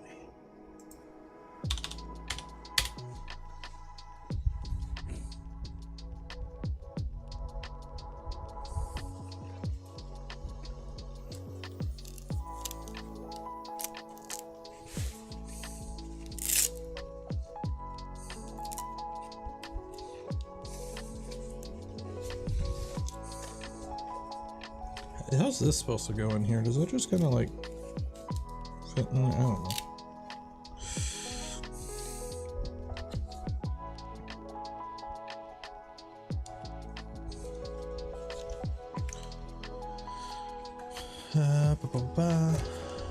Alright, just wait for the hot end to heat up so I can swap the filament out.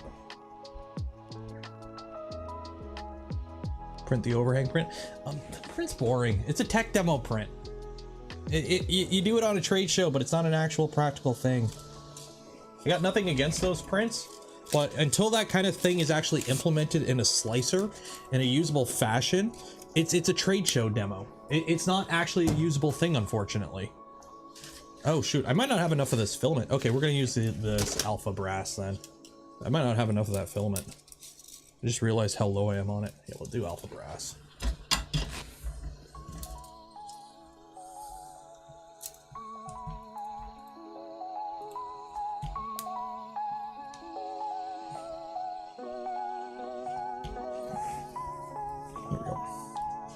Okay, upload and print. Downloads Alien. So this was sliced for the Prusa Mark III. This isn't a Prusa Mark III. Close enough. Print a Mando. I already have a whole Mando suit.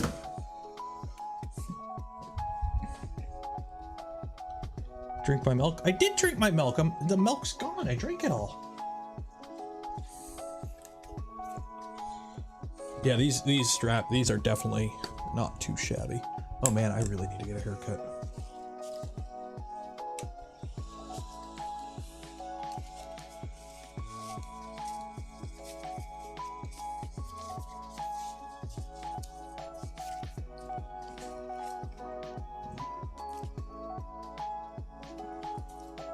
They do kind of ride a little bit on the ears, but other than that, better than the original ones, that's for sure.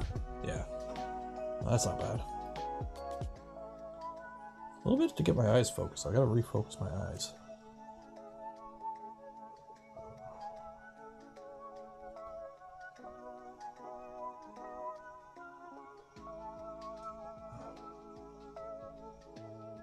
There we go. There we go. Okay, 1 second here. Way back.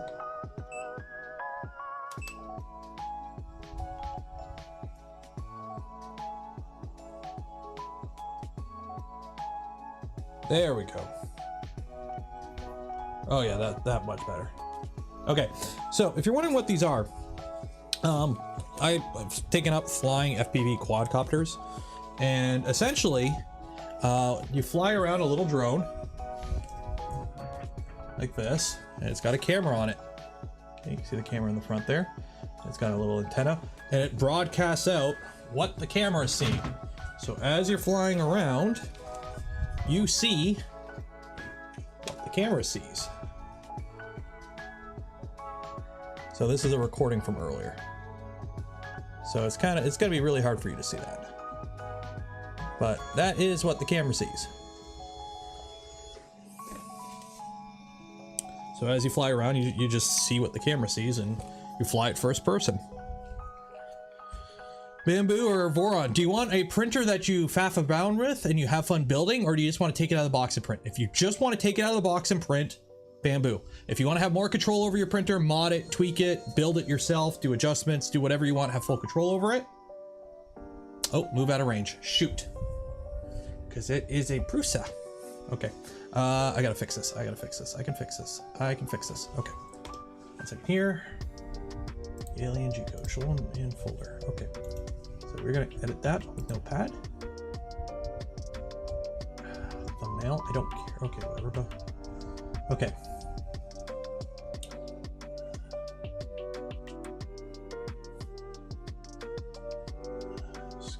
Okay, so where does the print actually start? Is it here after layer change? I'm assuming the print starts here. So M204, that's the temperature. So all this can go bye-bye, I think.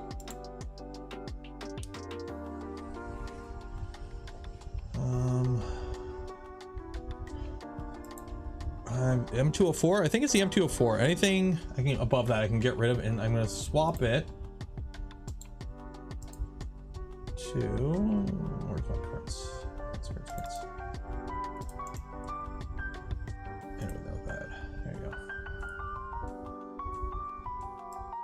Yeah, I can just do this.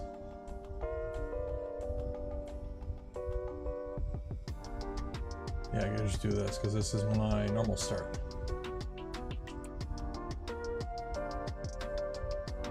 Layer change, set temperature, layer change.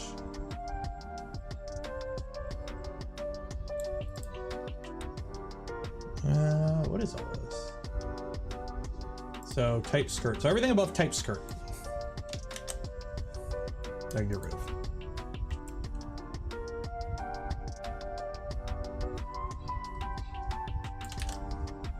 Oh, no, wrong button. Copy.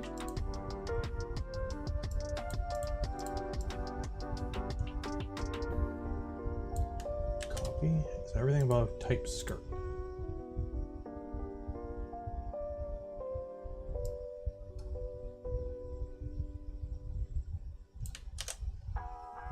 Okay, files safe.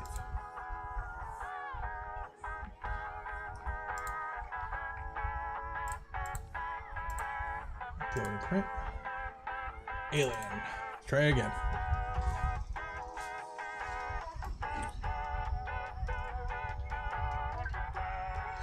What's better, a mug or a bag of clay? Both. Oh, and the bamboo requires internet. Okay. Vision issues? Nope. I am nearsighted, so like technically I don't need to be wearing the glasses right now. I just like how I look with glasses on. Gotten used to them. But I wear glasses when I'm outside. Okay, when I'm inside, I usually don't wear glasses. So luckily the lens, like because it's sitting in front of my face, I'm fine.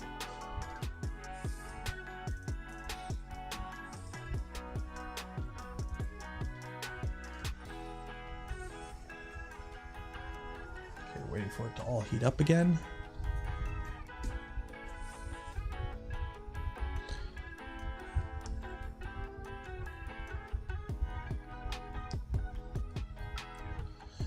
Sovol is holding a video contest. Cool. I don't like participating in contests. I try to avoid, because I'm a YouTuber and I have direct connections with some companies, or at least, you know, I know people.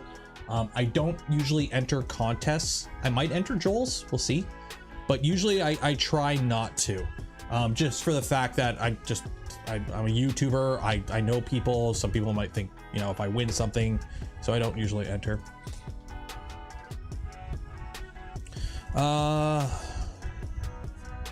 In Prusa Slicer or Super Slicer, anything you need to change to print to a like a printer running Klipper? Not really. You can, there's a G-code flavor in the printer settings. You can change that to Klipper, but like I can run G-code that I slice for like a Prusa on this. Like, Joel's kind of, yeah, you gotta follow him on Twitter, man. Joel's giving away a ton of shit.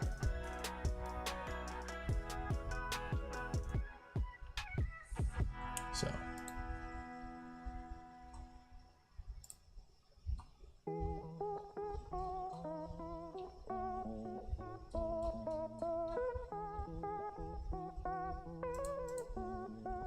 What's Twitter? It's a website where you go to talk. And then also, there's the rule. Who knows the rule with trolls on the internet? You don't feed the trolls, yet everyone on Twitter likes to feed the biggest troll in the world because he gets some internet points. Just don't feed the trolls, folks.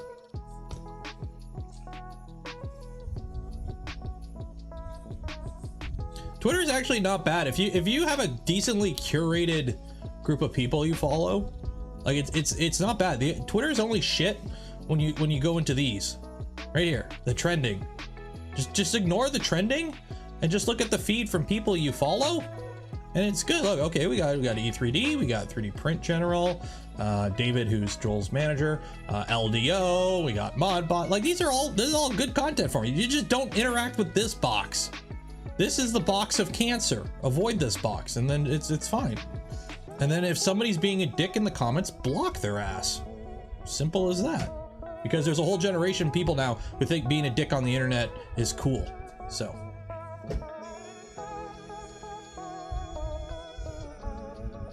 But yeah, I've got no problem with Twitter. Nothing. I haven't noticed a single thing change on my Twitter in the past 2 months since all the fun stuff happened. So yeah. Do I have a Mastodon? I don't have a Mastodon. I have no desire to make a Mastodon. I don't like the fracturedness of Mastodon. You have to sign up for a specific server, and yeah, you can talk to different servers, but I don't like the gatekeeping. I want to be able to interact with everyone if I want to. I don't want to be in my own little safety bubble. I want to be able to be exposed. I go there to interact with people and to like meet. I don't want to go, if I wanted to hang out with just my group of friends, I'd go on Discord. Like,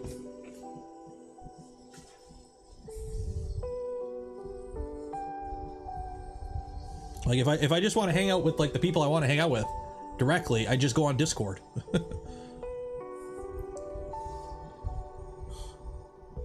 Wayne, your anchor mates show up? They do exist? They do exist.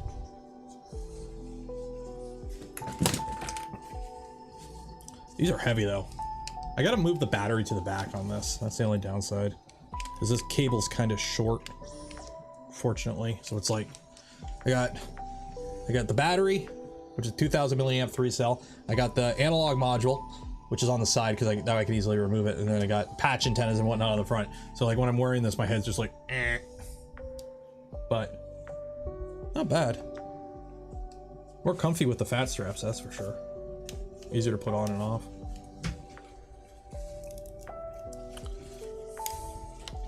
Problem is they don't fit in the box all in one. I gotta take it apart. Would scaling of Voron beyond 350 is better? Would building a 2.4 with like 300 in the Z? Yes, Vorons were never meant to be large printers.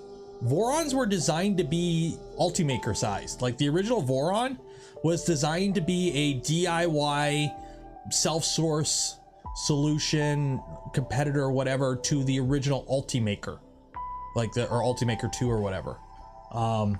They were never meant. This design was never meant to be a large scale design. It doesn't scale up that well. It was never meant to, but some people think it's supposed to. So, just waiting on the nozzle to heat up. The original Voron? No, Alan, it did not. The original Voron is the V1.0. Then Max decided, hey, this is kind of a cool thing. I'm going to try and make a company. That company was called MZBot. And the only printer that MZBot ever built and sold was a single Voron V24. The V24 is the predecessor to the V2 series. It's a commercial printer. It's got the BOM is like 8 grand, and it was a 24 inch by 24 inch by 24 inch printer. He sold one, realized it's stupid to try and run a company, a printing company out of California in today's day and age. I probably should have turned spread cycle back on. Oh well.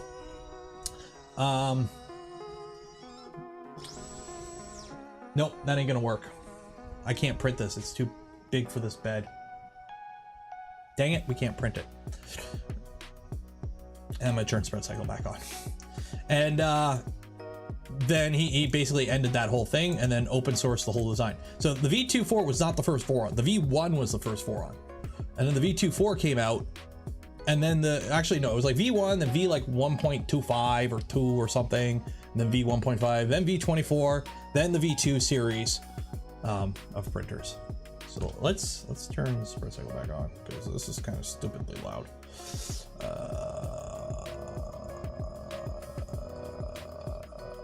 not start thresholds. No.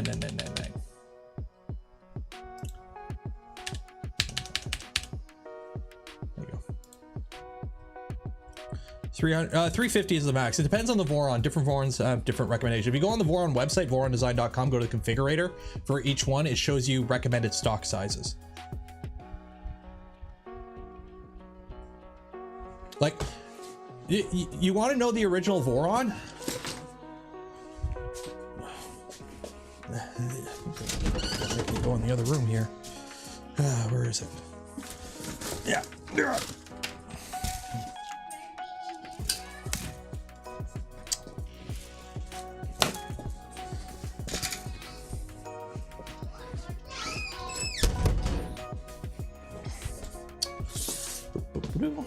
See, this makes it really easy. Ooh, okay, that stepper motor is hot. I gotta turn those down. Okay.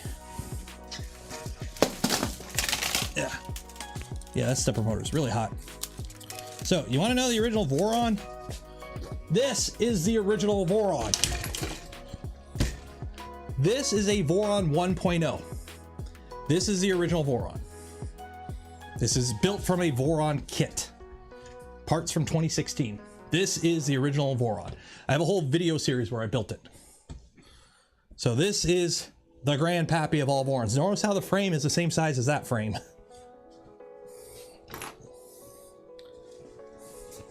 I may have actually burned myself touching that motor. That motor is way too hot. Way too hot. Okay, stepper Y, run current. We're gonna drop that down 0.2 amps. on the X and the Y.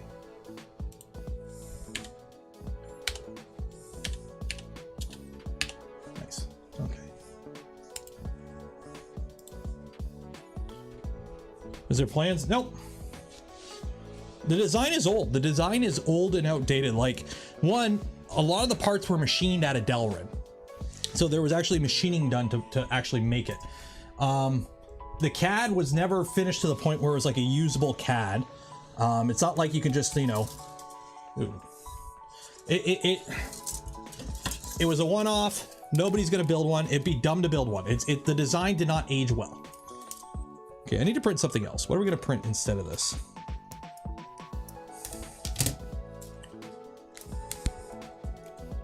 Put heat sinks on the motor. You don't need to put heat sinks on the motor. If your motors are running so hot you need heat sinks, you're running your motors too hot. You shouldn't be running heat sinks on your motors. If you do, you either don't need them, which a lot of people don't need them. They think if their motors get warm, they need heat sinks. Motors are good to like 100C, by the way. Most good motors are good to like 100C. I need something to print. What are we gonna print with this guy?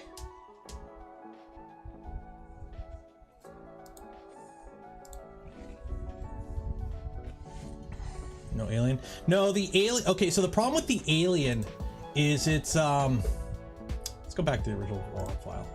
Discard. There we go.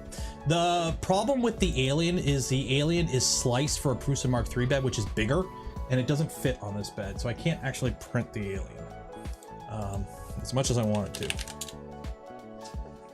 But I think I could do the. No, we'll just find something here. We'll just find something to print. Print in place, collapsible sword. Let's do a sword. Want to do a sword?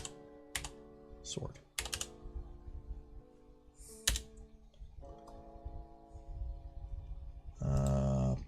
Most popular.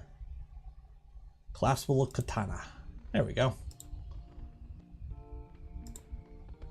Okay, we're gonna do that. We're gonna put some of this multicolor filament in there. We'll use this stuff.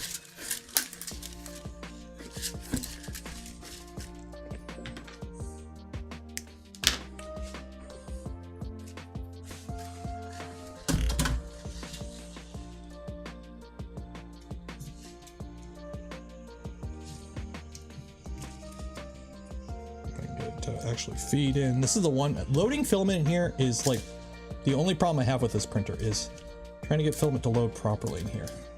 It'd be an absolute pain sometimes. That motor is freaking hot.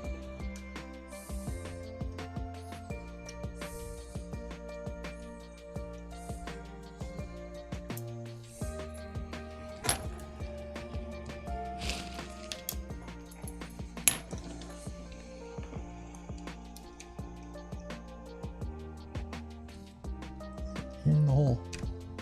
There we go.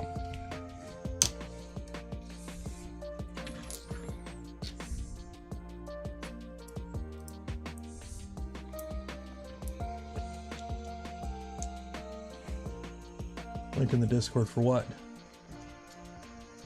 What can you do about it? Turn down the current. Like even now they're colder than they were before.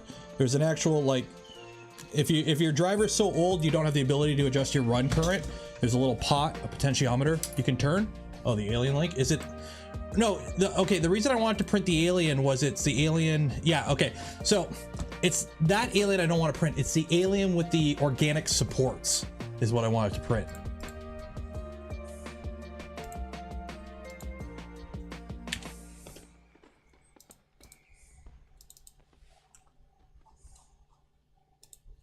Yeah, it's the alien with the organic supports is what I wanted to print.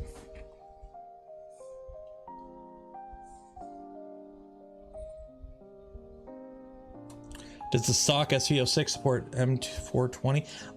Maybe it runs Marlin, and I'm assuming so. It's running like newer Marlin, so. Okay, export G code. Where is it? Tell me how much your volume. Okay, whatever. Collapsing sword. Upload and print.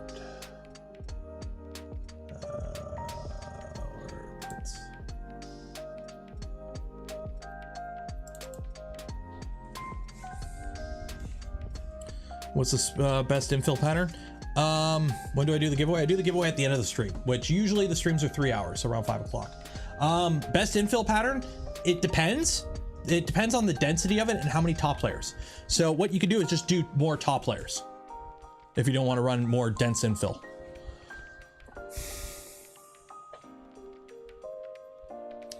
Mesh leveling makes sense. Yeah, so something like this where both your Z motors are tied together and they're not independent. If your gantry comes out of whack, which can happen sometimes, because every time you turn a motor off, it goes to the nearest full step. So there's a chance that over time, both motors may potentially kind of come out of sync.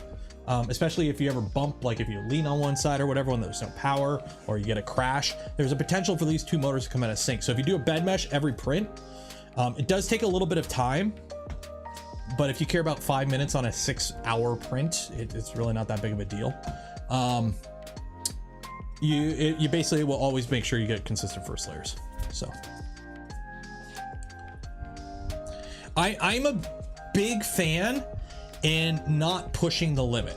I'm a big fan of when it comes to printers, just do what works. If it takes a little bit of time, it's better to have a 12-hour print that consistently finishes than an 11-hour print that might fail every now and then and you got to start over 6 hours in.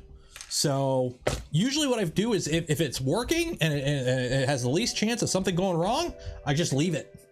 It's like my Voron profiles. My Voron profiles are not super fast. Like I'm printing this is gonna be printed with my normal Voron profile. This right here are the speeds and feeds for my normal Voron 0.4 millimeter nozzle, non-high flow hot end speeds. They're nothing crazy. Like if you run, you know, an Ender 3 8-bit Marlin, you might think they're a little crazy, but compared to like a Bamboo, this isn't that crazy. But guess what? Every print I print with these on every one of these machines prints just fine, and it's pretty much always successful. So, because again, if the print finishes at 3 a.m. or if the print finishes at 6 a.m., it doesn't fucking matter when I wake up at 7 a.m. So I'm not really too concerned about saving minutes, saving an hour or two on a print. I'd rather have consistency. Most useful thing I've ever printed. My Vorons, because that's my job. That's how I got the job. In terms of like actual everyday useful things, there's little things here and there. Like right now, you know, I'm doing the FPV stuff. So the mount here for my analog module is 3D printed. So this is 3D printed, so it comes on and off with a little slot. I've got a few hangers and whatnot upstairs for things like brackets and whatnot. Nothing crazy, but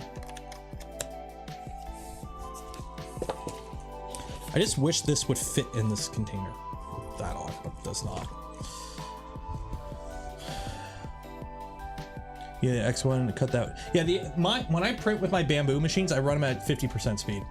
I slice, and then when I run it, I actually just drop it down to 50% because they're too loud. They're too loud, and the prints are better when they're printed at normal speed, like a non-stupid speed. So, any 3D scanning? I have a Revo Point. They sent me the first version of the Revo Point. The Revo, whatever the first Revo Point scanner. The problem with scanning is I can't 3D model. I can't 3D model. I've tried, you know, taking a crash course in it, but the problem is when you scan stuff with a 3D, all you get is just a bunch of dots in space, and like the model isn't solid. So you still have to like know some 3D modeling skills to go back into that model and fix it up and turn it into like an actual usable printable object. And that's something I haven't done.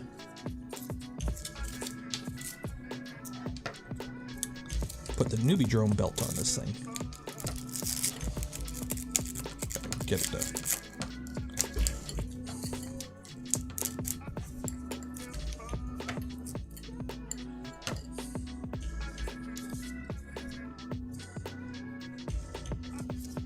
Ooh.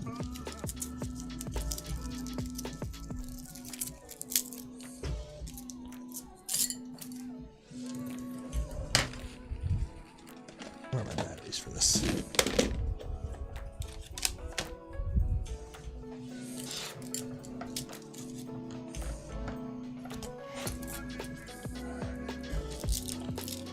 Possible to get a bomb for just the afterburner.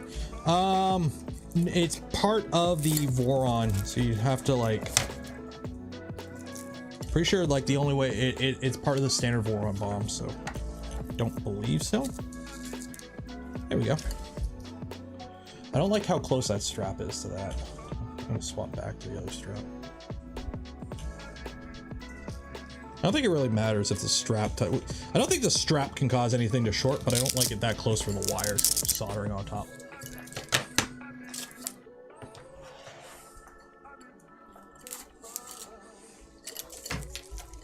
Yeah, the newbie drone belts. Yeah, I don't like those being that close to the wires. Unless this one's lighter.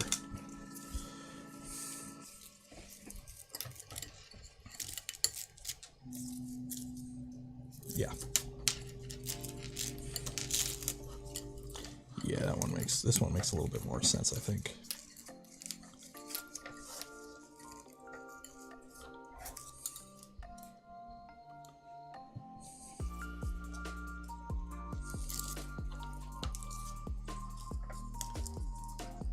Getting freezing rain. How's the weather I am? The weather I am is I tried to go flying earlier today and it was way too cold.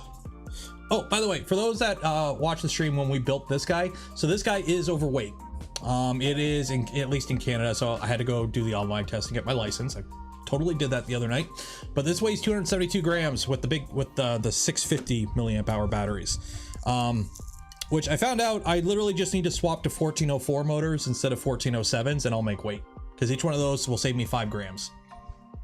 So if I switch to those and then the propellers that go with it, which are slightly lighter, I make weight with this thing. But I got my license, so I don't need to worry about it. So I can fly this. And it actually flies so much better. I made a little video here. So this is printing. You've seen that print. So let's RC stuff. First flight.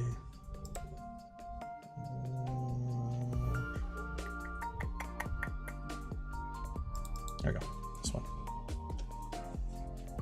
So this was, I took it to the park the other day, or the big open field. It flies so much smoother. Like it's, I don't know, it feels more planted. But I'm swapping the blades out because these blades just, they're very aggressive. So I'm winning on some.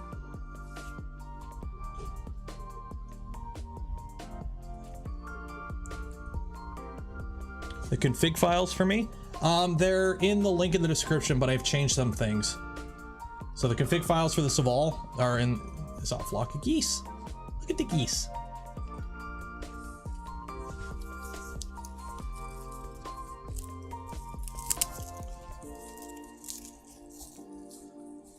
But yeah, I ain't no Mr. Steel or whatever, so I just faff about in a field. Yeah, so this is analog, okay? So when it comes to FPV, there's like, there's two types of signal for viewing. You got digital and analog, and then there's a few different types of analog, or correction, of digital. Analog, yes, it looks like this, but it's the cheapest way of doing it, it's the lightest way of doing it, and it's the most compact way of doing it. And it's got the lowest latency, but it looks like this. So this doesn't look too bad. Like in the goggles, this doesn't look too bad. But you get little breakups, you get little flashes because it's an analog signal, and it's like an 800 milliwatt transmitter. So yeah, I think I got to change the low battery ward because I think it's like 3.5 volts. It triggers it.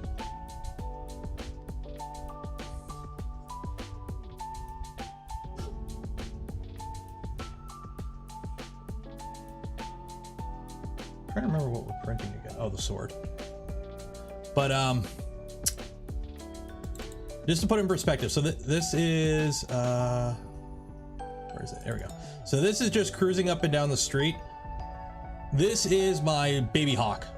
Okay, so this is like for a 4-year-old analog quad, and the default rates are way too twitchy for me on this thing.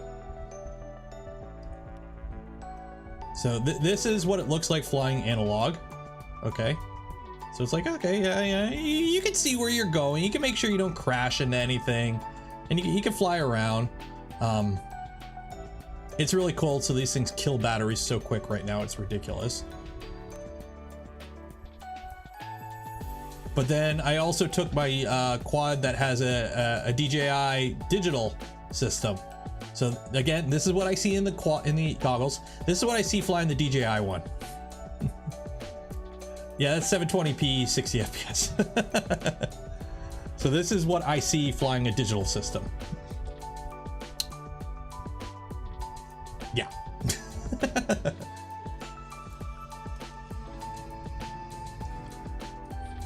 Almost no difference.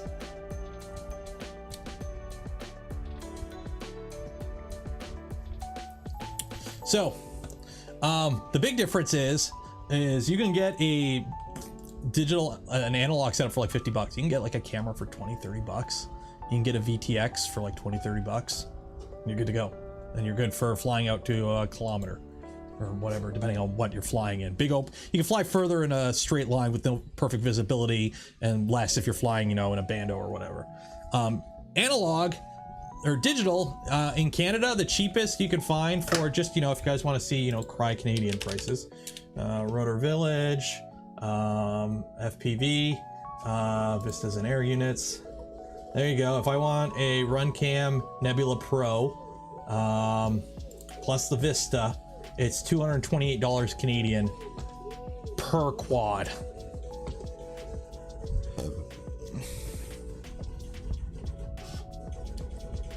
So, oh yeah, the 03 price. Yeah, if you want to, Canadian crying. There's the Air Unit 3. It's $330. This is if you want to fly 1080p, 100 FPS. And then the goggles, which I think these are like 700 Canadian or 800 Canadian. So it gets 10 minutes maxed. What do you mean minutes? Oh, the flight time varies. The flight time on this guy is like 3 to 4 minutes. My Flywoo LR4, once I get it built up, will be like 10 to 20 minutes depending on the battery. Depends on how you're flying it too. If you're just cruising around, you get more battery than if you're, V1 system. Yeah, this is V1. This is V1. I got this used at a price I can't really complain about. I slapped an analog module on the side so I could retire my EV800Ds, which I still hang on to. The little guy wears these. I go fly the whoop in the front yard or in the backyard. He wears the goggles so you can see it. And then, yeah, this is much better. Much better. I love it. And then I just can't use the 03 air unit. So I don't have the privilege of spending $330 on a digital system. I can buy the cheaper ones, which that's all I can use with this anyways. So I can't really complain too much. So basically I'm just keeping an eye out for anytime, like hoping Vistas or whatever come up on sale, which I haven't seen any, unfortunately. But that's kind of what I keep an eye out for. HD0 goggles. The HD0 goggles look really cool.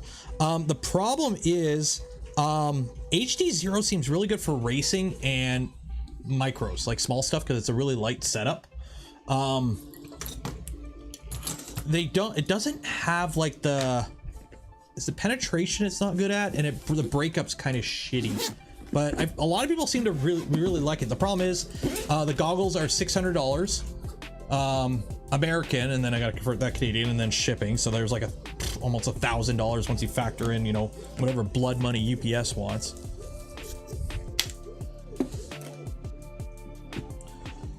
Like, I had no plans of going digital. I had no plans, but these goggles came up. Somebody offered them to me at a price I couldn't say no to. So I'm now DJI. I can't justify dropping that much on a set of goggles. Like I only have the one quad that's digital, and we're gonna be taking the original Nebula, which is the Nebula Nano, which isn't that good. So that digital you saw was like the worst case for DJI digital. And we're gonna be taking that and putting it in here because this one doesn't have a camera or a Vista or a VTX. So at one point I'm gonna swap those over so I can actually use the Vista a little bit better, and then turn that into an Odanta.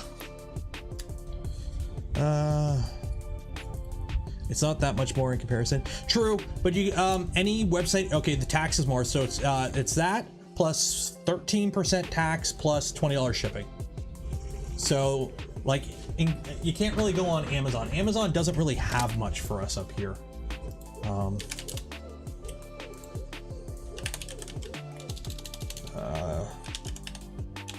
Nebula Pro Vista. Yeah, so if you want a Caddx Nebula Pro Vista, you're looking at like 240. Yeah, 240. Yeah.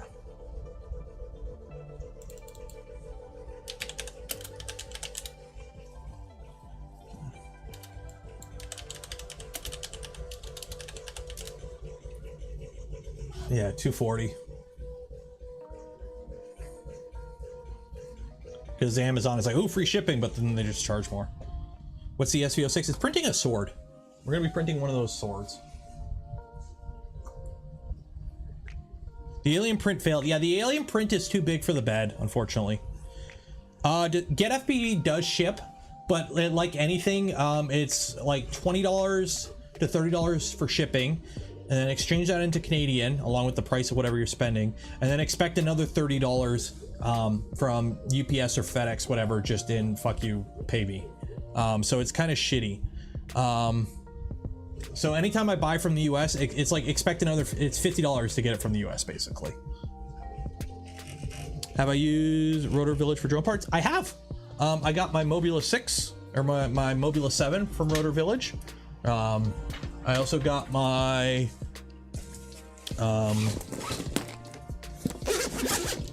what else? I got a bunch of props, my ELRS module, my Happy Model ELRS module. I got a bunch of stuff from them. They're pretty good.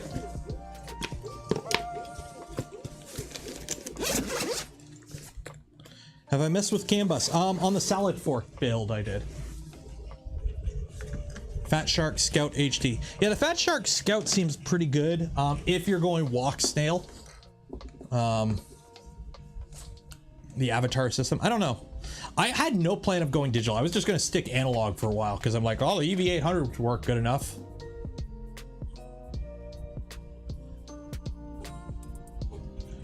And then I was actually, the plan was, if everything worked out, would be to do something like the HD0 goggles with an analog module or something, but these came up and I'm, you know what, for what I'm doing, it's perfectly fine. I just fly around in a big empty field, so.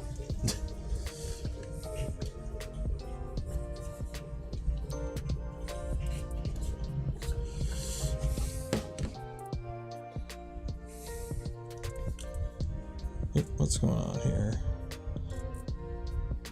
Oh, winter walk.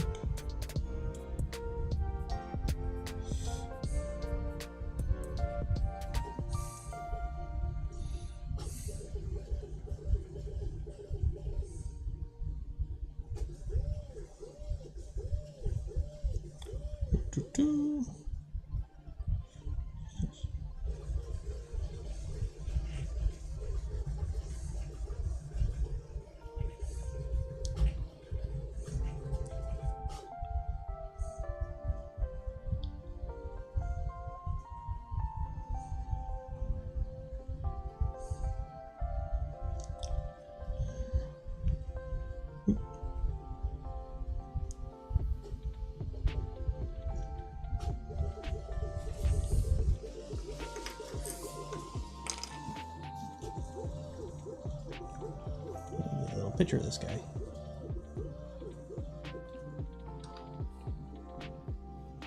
I don't know what it is with my camera. I can't take pictures of red. It just does not work.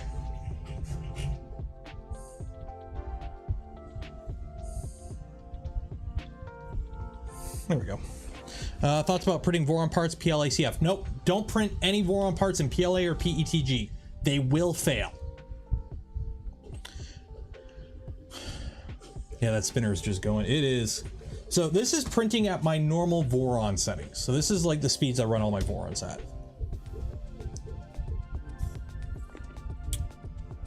So that is doing that.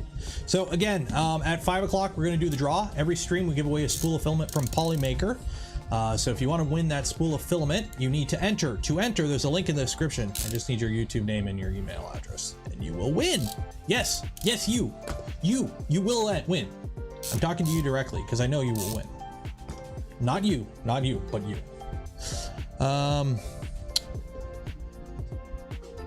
Just picked up an O3 air unit. It looks really good. The O3, like, okay. Again, anytime I'm talking about FPV or you ask me FPV questions, I've been doing this for 3 months. I've watched a ton of YouTube videos, but I've been doing this for 3 months. And spent too much time in the bot grinder Discord. But and Joshua Bot Rolls. But the O3 air unit seems very, very good if you normally fly with a GoPro and you have like one quad that you really do the cinematic shit with. And you're good. Me, I crash my shit a lot. And I don't fly with a GoPro.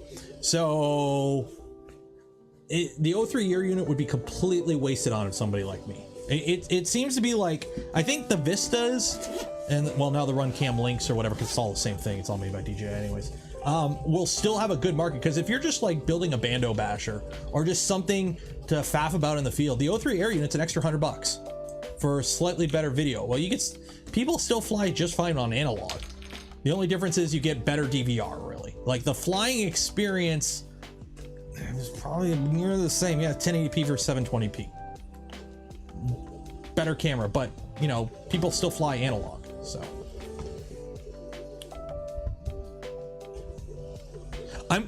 Can you hook up the O3 camera to a Vista? Is it the same connector? Like, can you use the O3 camera on a Vista?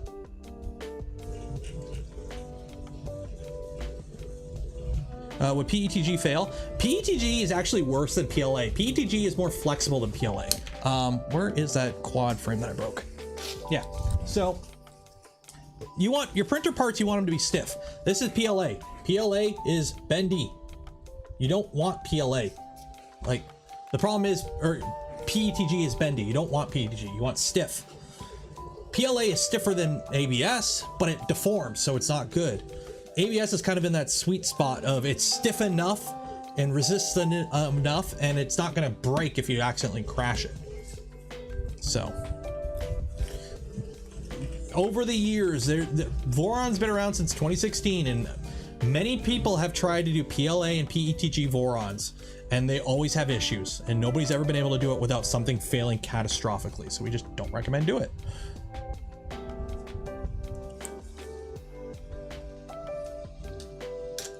Here, let me actually focus this camera. Video, focus. There we go. Okay, there we go. Yeah, it also stretches. Yeah, and you get creep issues. It creeps like mad.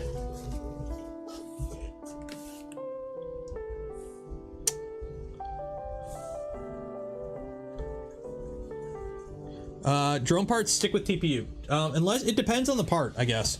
So if you're printing like a camera mount like this, because this one was missing the plate, so I had to print a camera mount for it, or like an antenna mount, yeah, TPU makes sense. But if you're printing like skids, like this has little skid plates on the bottom, so like I can, when I land, I can, you know, skid instead of like screwing up the screws every time I land. The skid plates make sense to be in something like PLA or PETG or ABS, something stiff.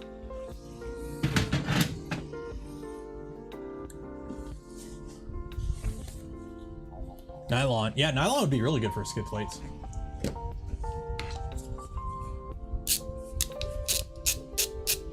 Have I tried tap yet? I have not. I have not been involved in the tap development at all. Normally I am, but for those that don't know, I am on the Voron team. I'm one of the admins on the Voron Discord, but I've kind of not been involved a lot with a lot of the development lately, just because the YouTube thing and my own Discord community and whatnot. It's just, I don't have the same amount of time I used to faff about with printer design. Plus, it was super annoying having the Revo and Stealth Burner betas and alphas in this machine and having to hide it every stream and video. So, yeah. So I'm waiting on a kit to show up and then we'll do it live. What's the difference between ASA and ABS? Price, smell, and UV resistance. But a good ABS is as good as a good ASA.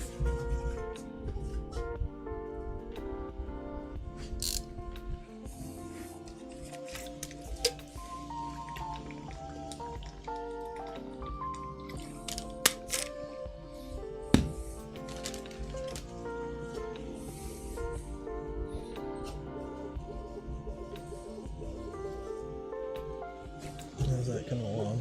Yeah, it's doing pretty good. That's gonna be really interesting how it turns out.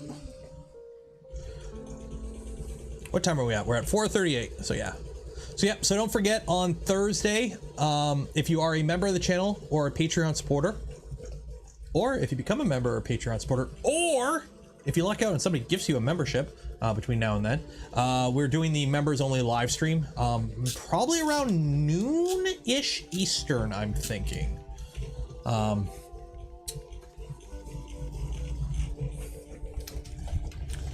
ASA has slightly different temperature resistance, maybe, but it's not within the realm of something I would be concerned about in terms of like, you're not going to really notice any difference. Google AI, the right center of that lightning bolt would be awesome. Huh? Oh.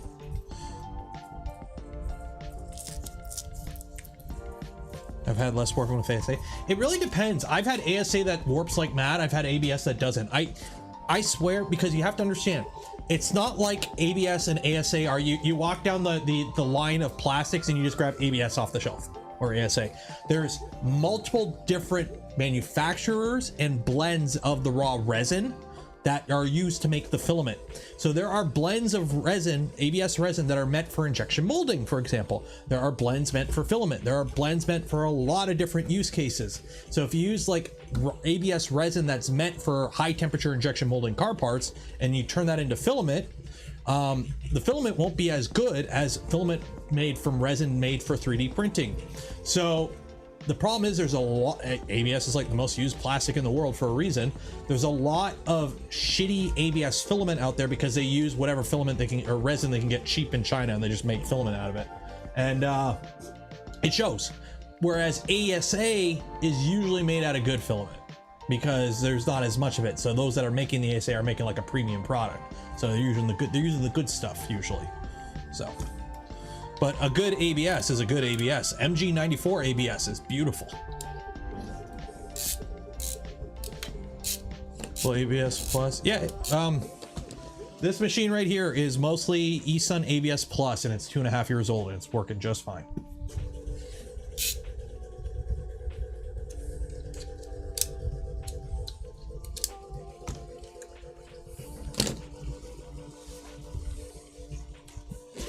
Let me get the SD card off here. I gotta find the video. I almost crashed my quad. I almost lost let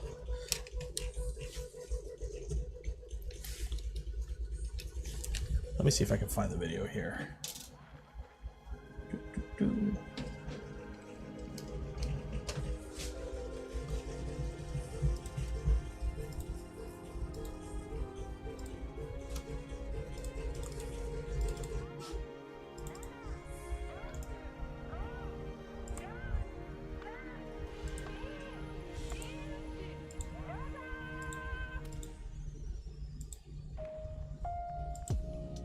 So yeah, this is flying the digital quad around the park by my house. But yeah, so the camera on this is the Nebula Nano, not the Pro one. And this is like apparently the worst camera for the DJI system. You notice how it's like hazy up around the sky? Yeah, that's not the lens. That's just the camera. The camera just does that haziness. But it's pretty smooth. But I want to try to find me losing signal and almost crashing. Oh yeah, this. So this is the problem with analog. Okay, so you're flying around and see this hill over here? Yeah, this thing doesn't have a great VTX video transmitter. So I flew behind the hill and yeah, I almost lost it there. So I like punched up, like, oh shit, try and get clearance.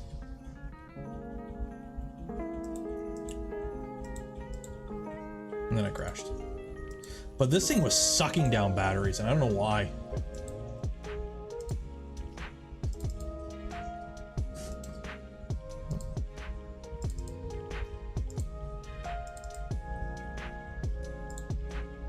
Like, this battery was fully charged, a 350 milliamp 3S, and it was fully charged, and it's already down to 3.5 volts per cell.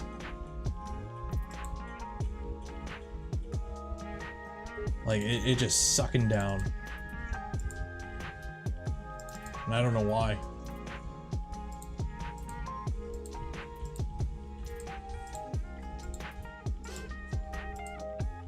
Oh yeah. Is he trying to do a power loop? No, that's not that. Yeah, I need to get some better props for this thing. It's way too twitchy for me.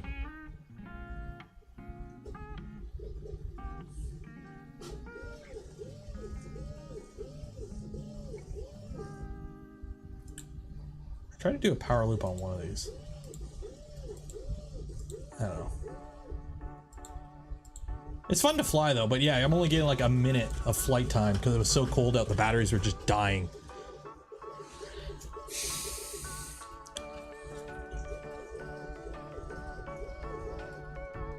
White poly, and any white ASA or ABS is gonna have bad layer adhesion. What's your favorite size for FPV drone to fly? The biggest I only have up to 3-inch right now. Or I have the 4-inch Flywoo. But apparently 5-inch is like the recommended, like if you're gonna do the 5-inch is what most people fly other than tiny whoops. You have tiny whoops and then you have like 5 inches. Those are like the two most common ones, I think. It depends on where you are because there's different laws in different countries for weights and whatnot.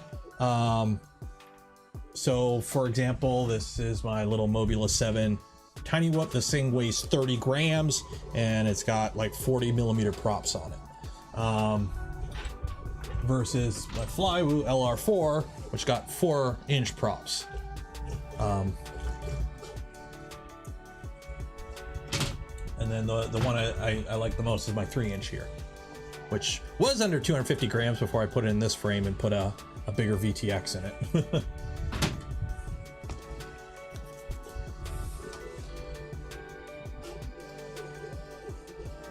How do I go about optimizing polylight unless a bunch of glue stick?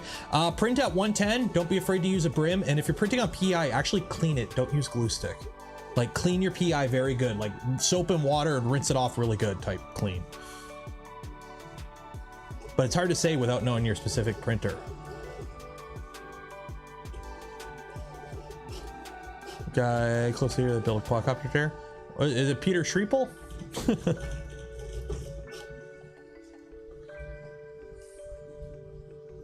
Yeah, it really depends. Like right now, the weather's shitty out, and I really like tiny whoops that you can fly outside. So I really like the Mobula 7 that I got.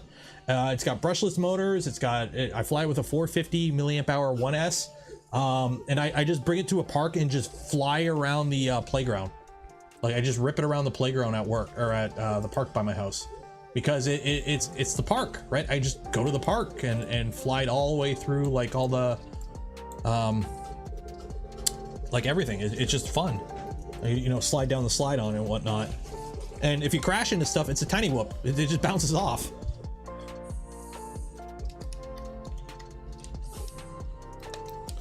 Ron, $10. Cheers. Shall I put in an order for an SVO6? It's up to you. I really think it's a good value printer. Switching us out of the Emax quad by adding in some Expo. I did.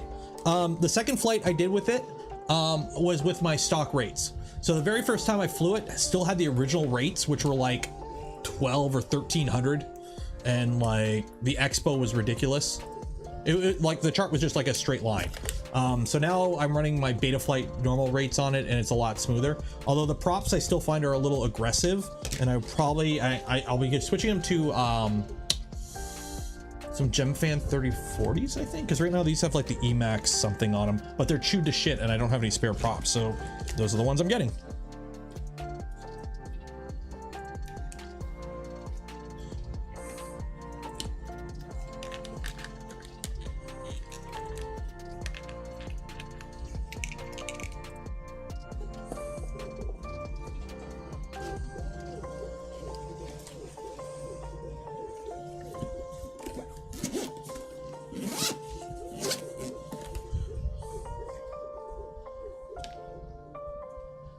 it wrong? I'm gonna bend the brim of my hat.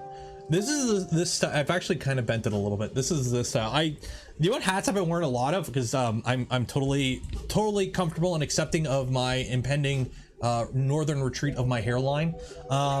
The LTT dad hats, because I got like 2 of them for free. Because if you buy something from the LTT store, they like add stuff extra. You have the option, so it's like stickers.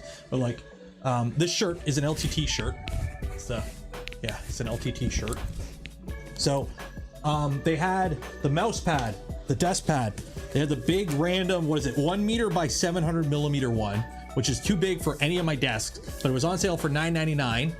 And then I bought a random mystery shirt for $12.99, and then I got a free hat. So I've got like 2 of those hats already. So I got one with the screwdriver too.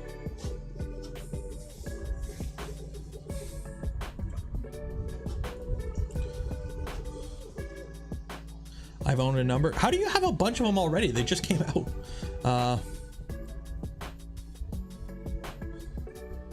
Yeah, I got it for the Black Friday. I paid more because I'm Canadian. It was like $9.99 Canadian or something like that. Yeah, the promise not to clip it, but like the hairline is she's retreating kind of northernly. So I'm totally accepting of it and comfortable with it. I just like hats now all of a sudden. Plus I got to rep the merch. So if you want to buy an Only Benchies hat or an Only Benchies shirt or some other stuff, go to your browser, go to nero3d.xyz or Z, if it works. Hopefully the site's working. Ah, there you go. And if you want some Only Benchies hat, you want a Crimping Easy mug or shirt, I need to get some more designs. I got the Honey Badger one too. But yeah, go check it out.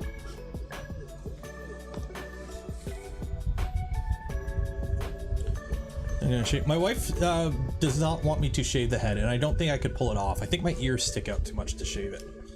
Keeping the beard though. I gotta get a haircut this week. Christmas is coming up. How are you cutting G10 beds? I don't use G10 beds. Dremel with the cutoff wheel outside might work. Oh, I think we had a layer shift. Do we have a layer shift? I think we had a layer shift. Yeah, we had a layer shift on this. Yeah, we had a layer shift, it looks like. Yep, I think we had a layer shift. You can see that line in the front there. 1 second here. Am I connected to this printer at all? Oh, printer's error. Pause. Yeah, we had a layer shift. Shit.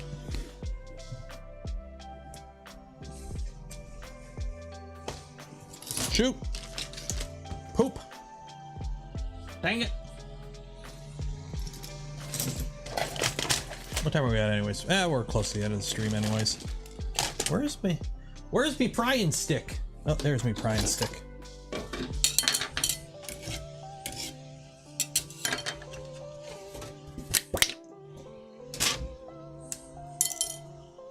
Yeah, that's totally a layer shift. Yeah, that's a layer shift. Yeah, it just decided to shift out and then come back.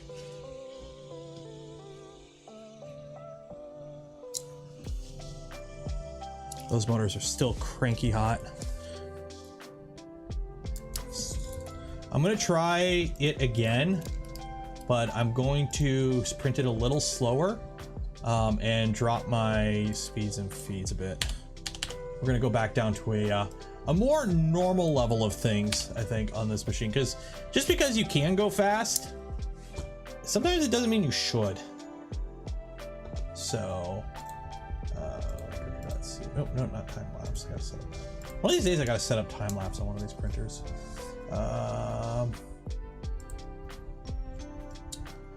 Close. Cancel print.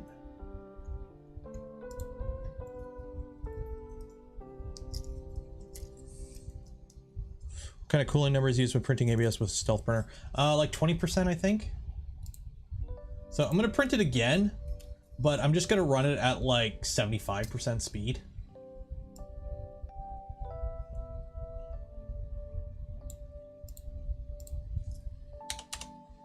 Yeah, we're just gonna run at 75% speed. And actually, I'm gonna move the printer into a space so I can actually use my desk later on with some stuff I'm working on.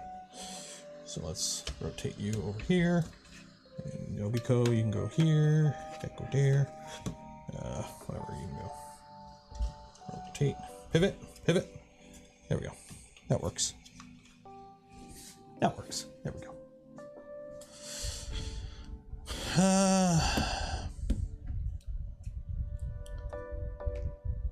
So it's not a 3.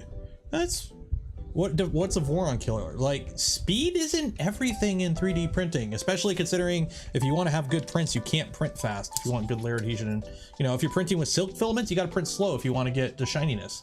Like, speed isn't everything. I would take a printer that prints slower and is more reliable and gives better prints than a printer that prints fast any day.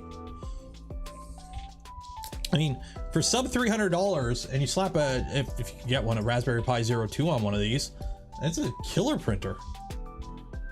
So.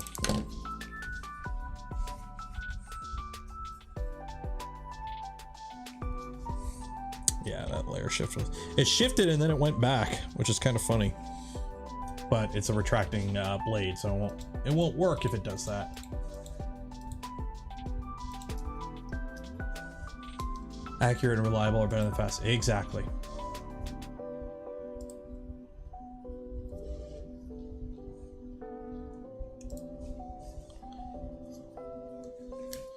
More like a Prusa Bear with upgrade. Yeah, honestly, this right here is pretty much a Prusa Mark III with a few upgrades. A little bit lower cost, so obviously there's, you know, there's some QC issues maybe. But I mean, like, you're getting everything a Prusa has with an aluminum extrusion frame for under $300 US. I mean, it makes anything that's a bed flinger under $400 look stupid. Like, you're getting rods and rails, or rods and bearings. That's better than V-wheels. Who makes the PSU? I don't know, but it's a decent one, I think. I can't remember if we took it off the case or not, but it seems okay. Like, the connectors are crimped. Like, they actually have ferrules on it. We got a properly soldered XT60 for the, is this rock? What am I sitting on? I'm sitting on something. What am I sitting on? Oh, I'm sitting on the cable.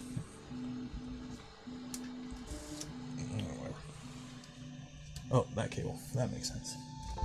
There we go. Hopefully that doesn't screw up the bed mesh. You know, moving the printer while it's bed meshing.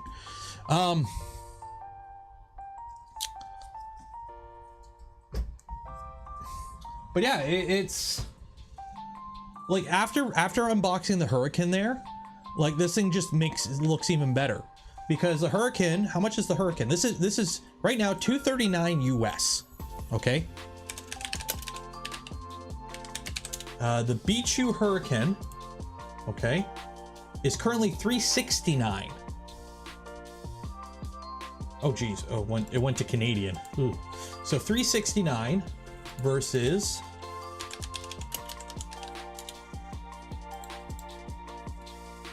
$239. Okay, so $130 more. Okay. Okay, it's got a bed probe. It's got the same bed probe. It's got the bed is flexible, but I don't think it's PI. I can't remember if it's PI. V wheels. You can only heat up the middle of the bed if you want. Print volume is roughly the same. So feature-wise, they are pretty much the same. This has a better motion system. It's got rods and bearings, 32-bit TMC drivers. The only difference is the Hurricane comes with Klipper, which it failed horribly at doing. Out of the box, it doesn't work. You have to like reflash the whole image to get it to work properly. And if you could find a Pi 02, you could put Klipper on this for 15 bucks. Why would you get the Hurricane? Why would you get the Hurricane? Anyone who bought a Hurricane, why did you buy a Hurricane?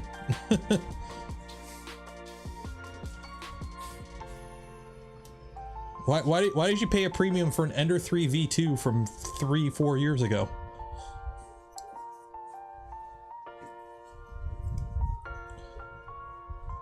The only difference is, and the thing is, you don't even need the Pi. This runs just fine with Marlin. I was printing just fine with Marlin with it. Like, there you go. It prints just fine with Marlin. The only difference is you don't get a web interface. And you can't do the stupid fast speeds that you don't really print with anyways, except for showing off.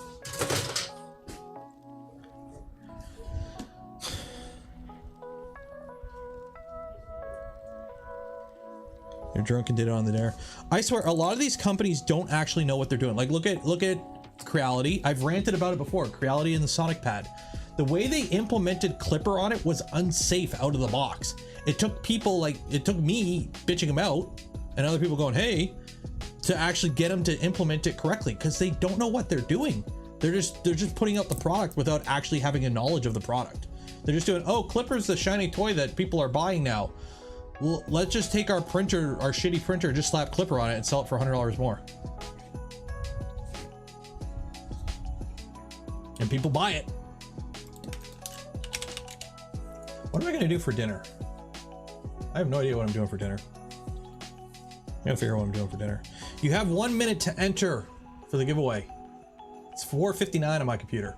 When it says 5, stop recommending. I haven't recommended Creality in ages.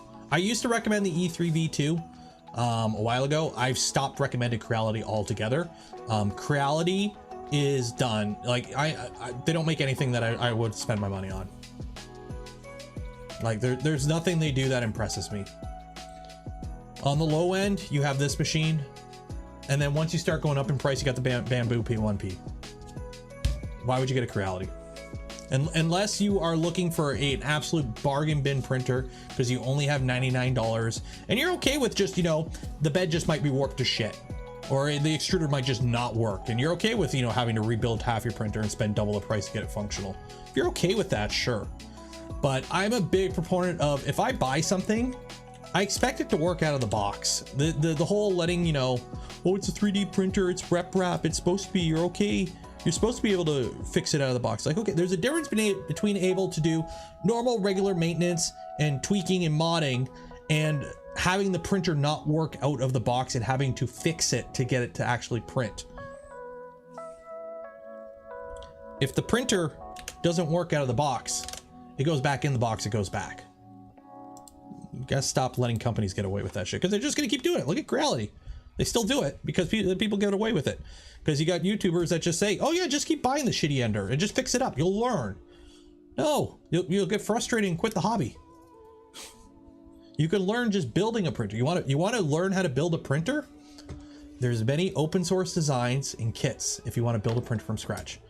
Don't buy somebody's pile of shit and fix it up. Build your own, because then it's yours and you know it's good. Somebody give me a number between, how many buttons have I pressed here? I don't know. Give me a number between 4 and 8. Let's do 4 and 8 for no reason.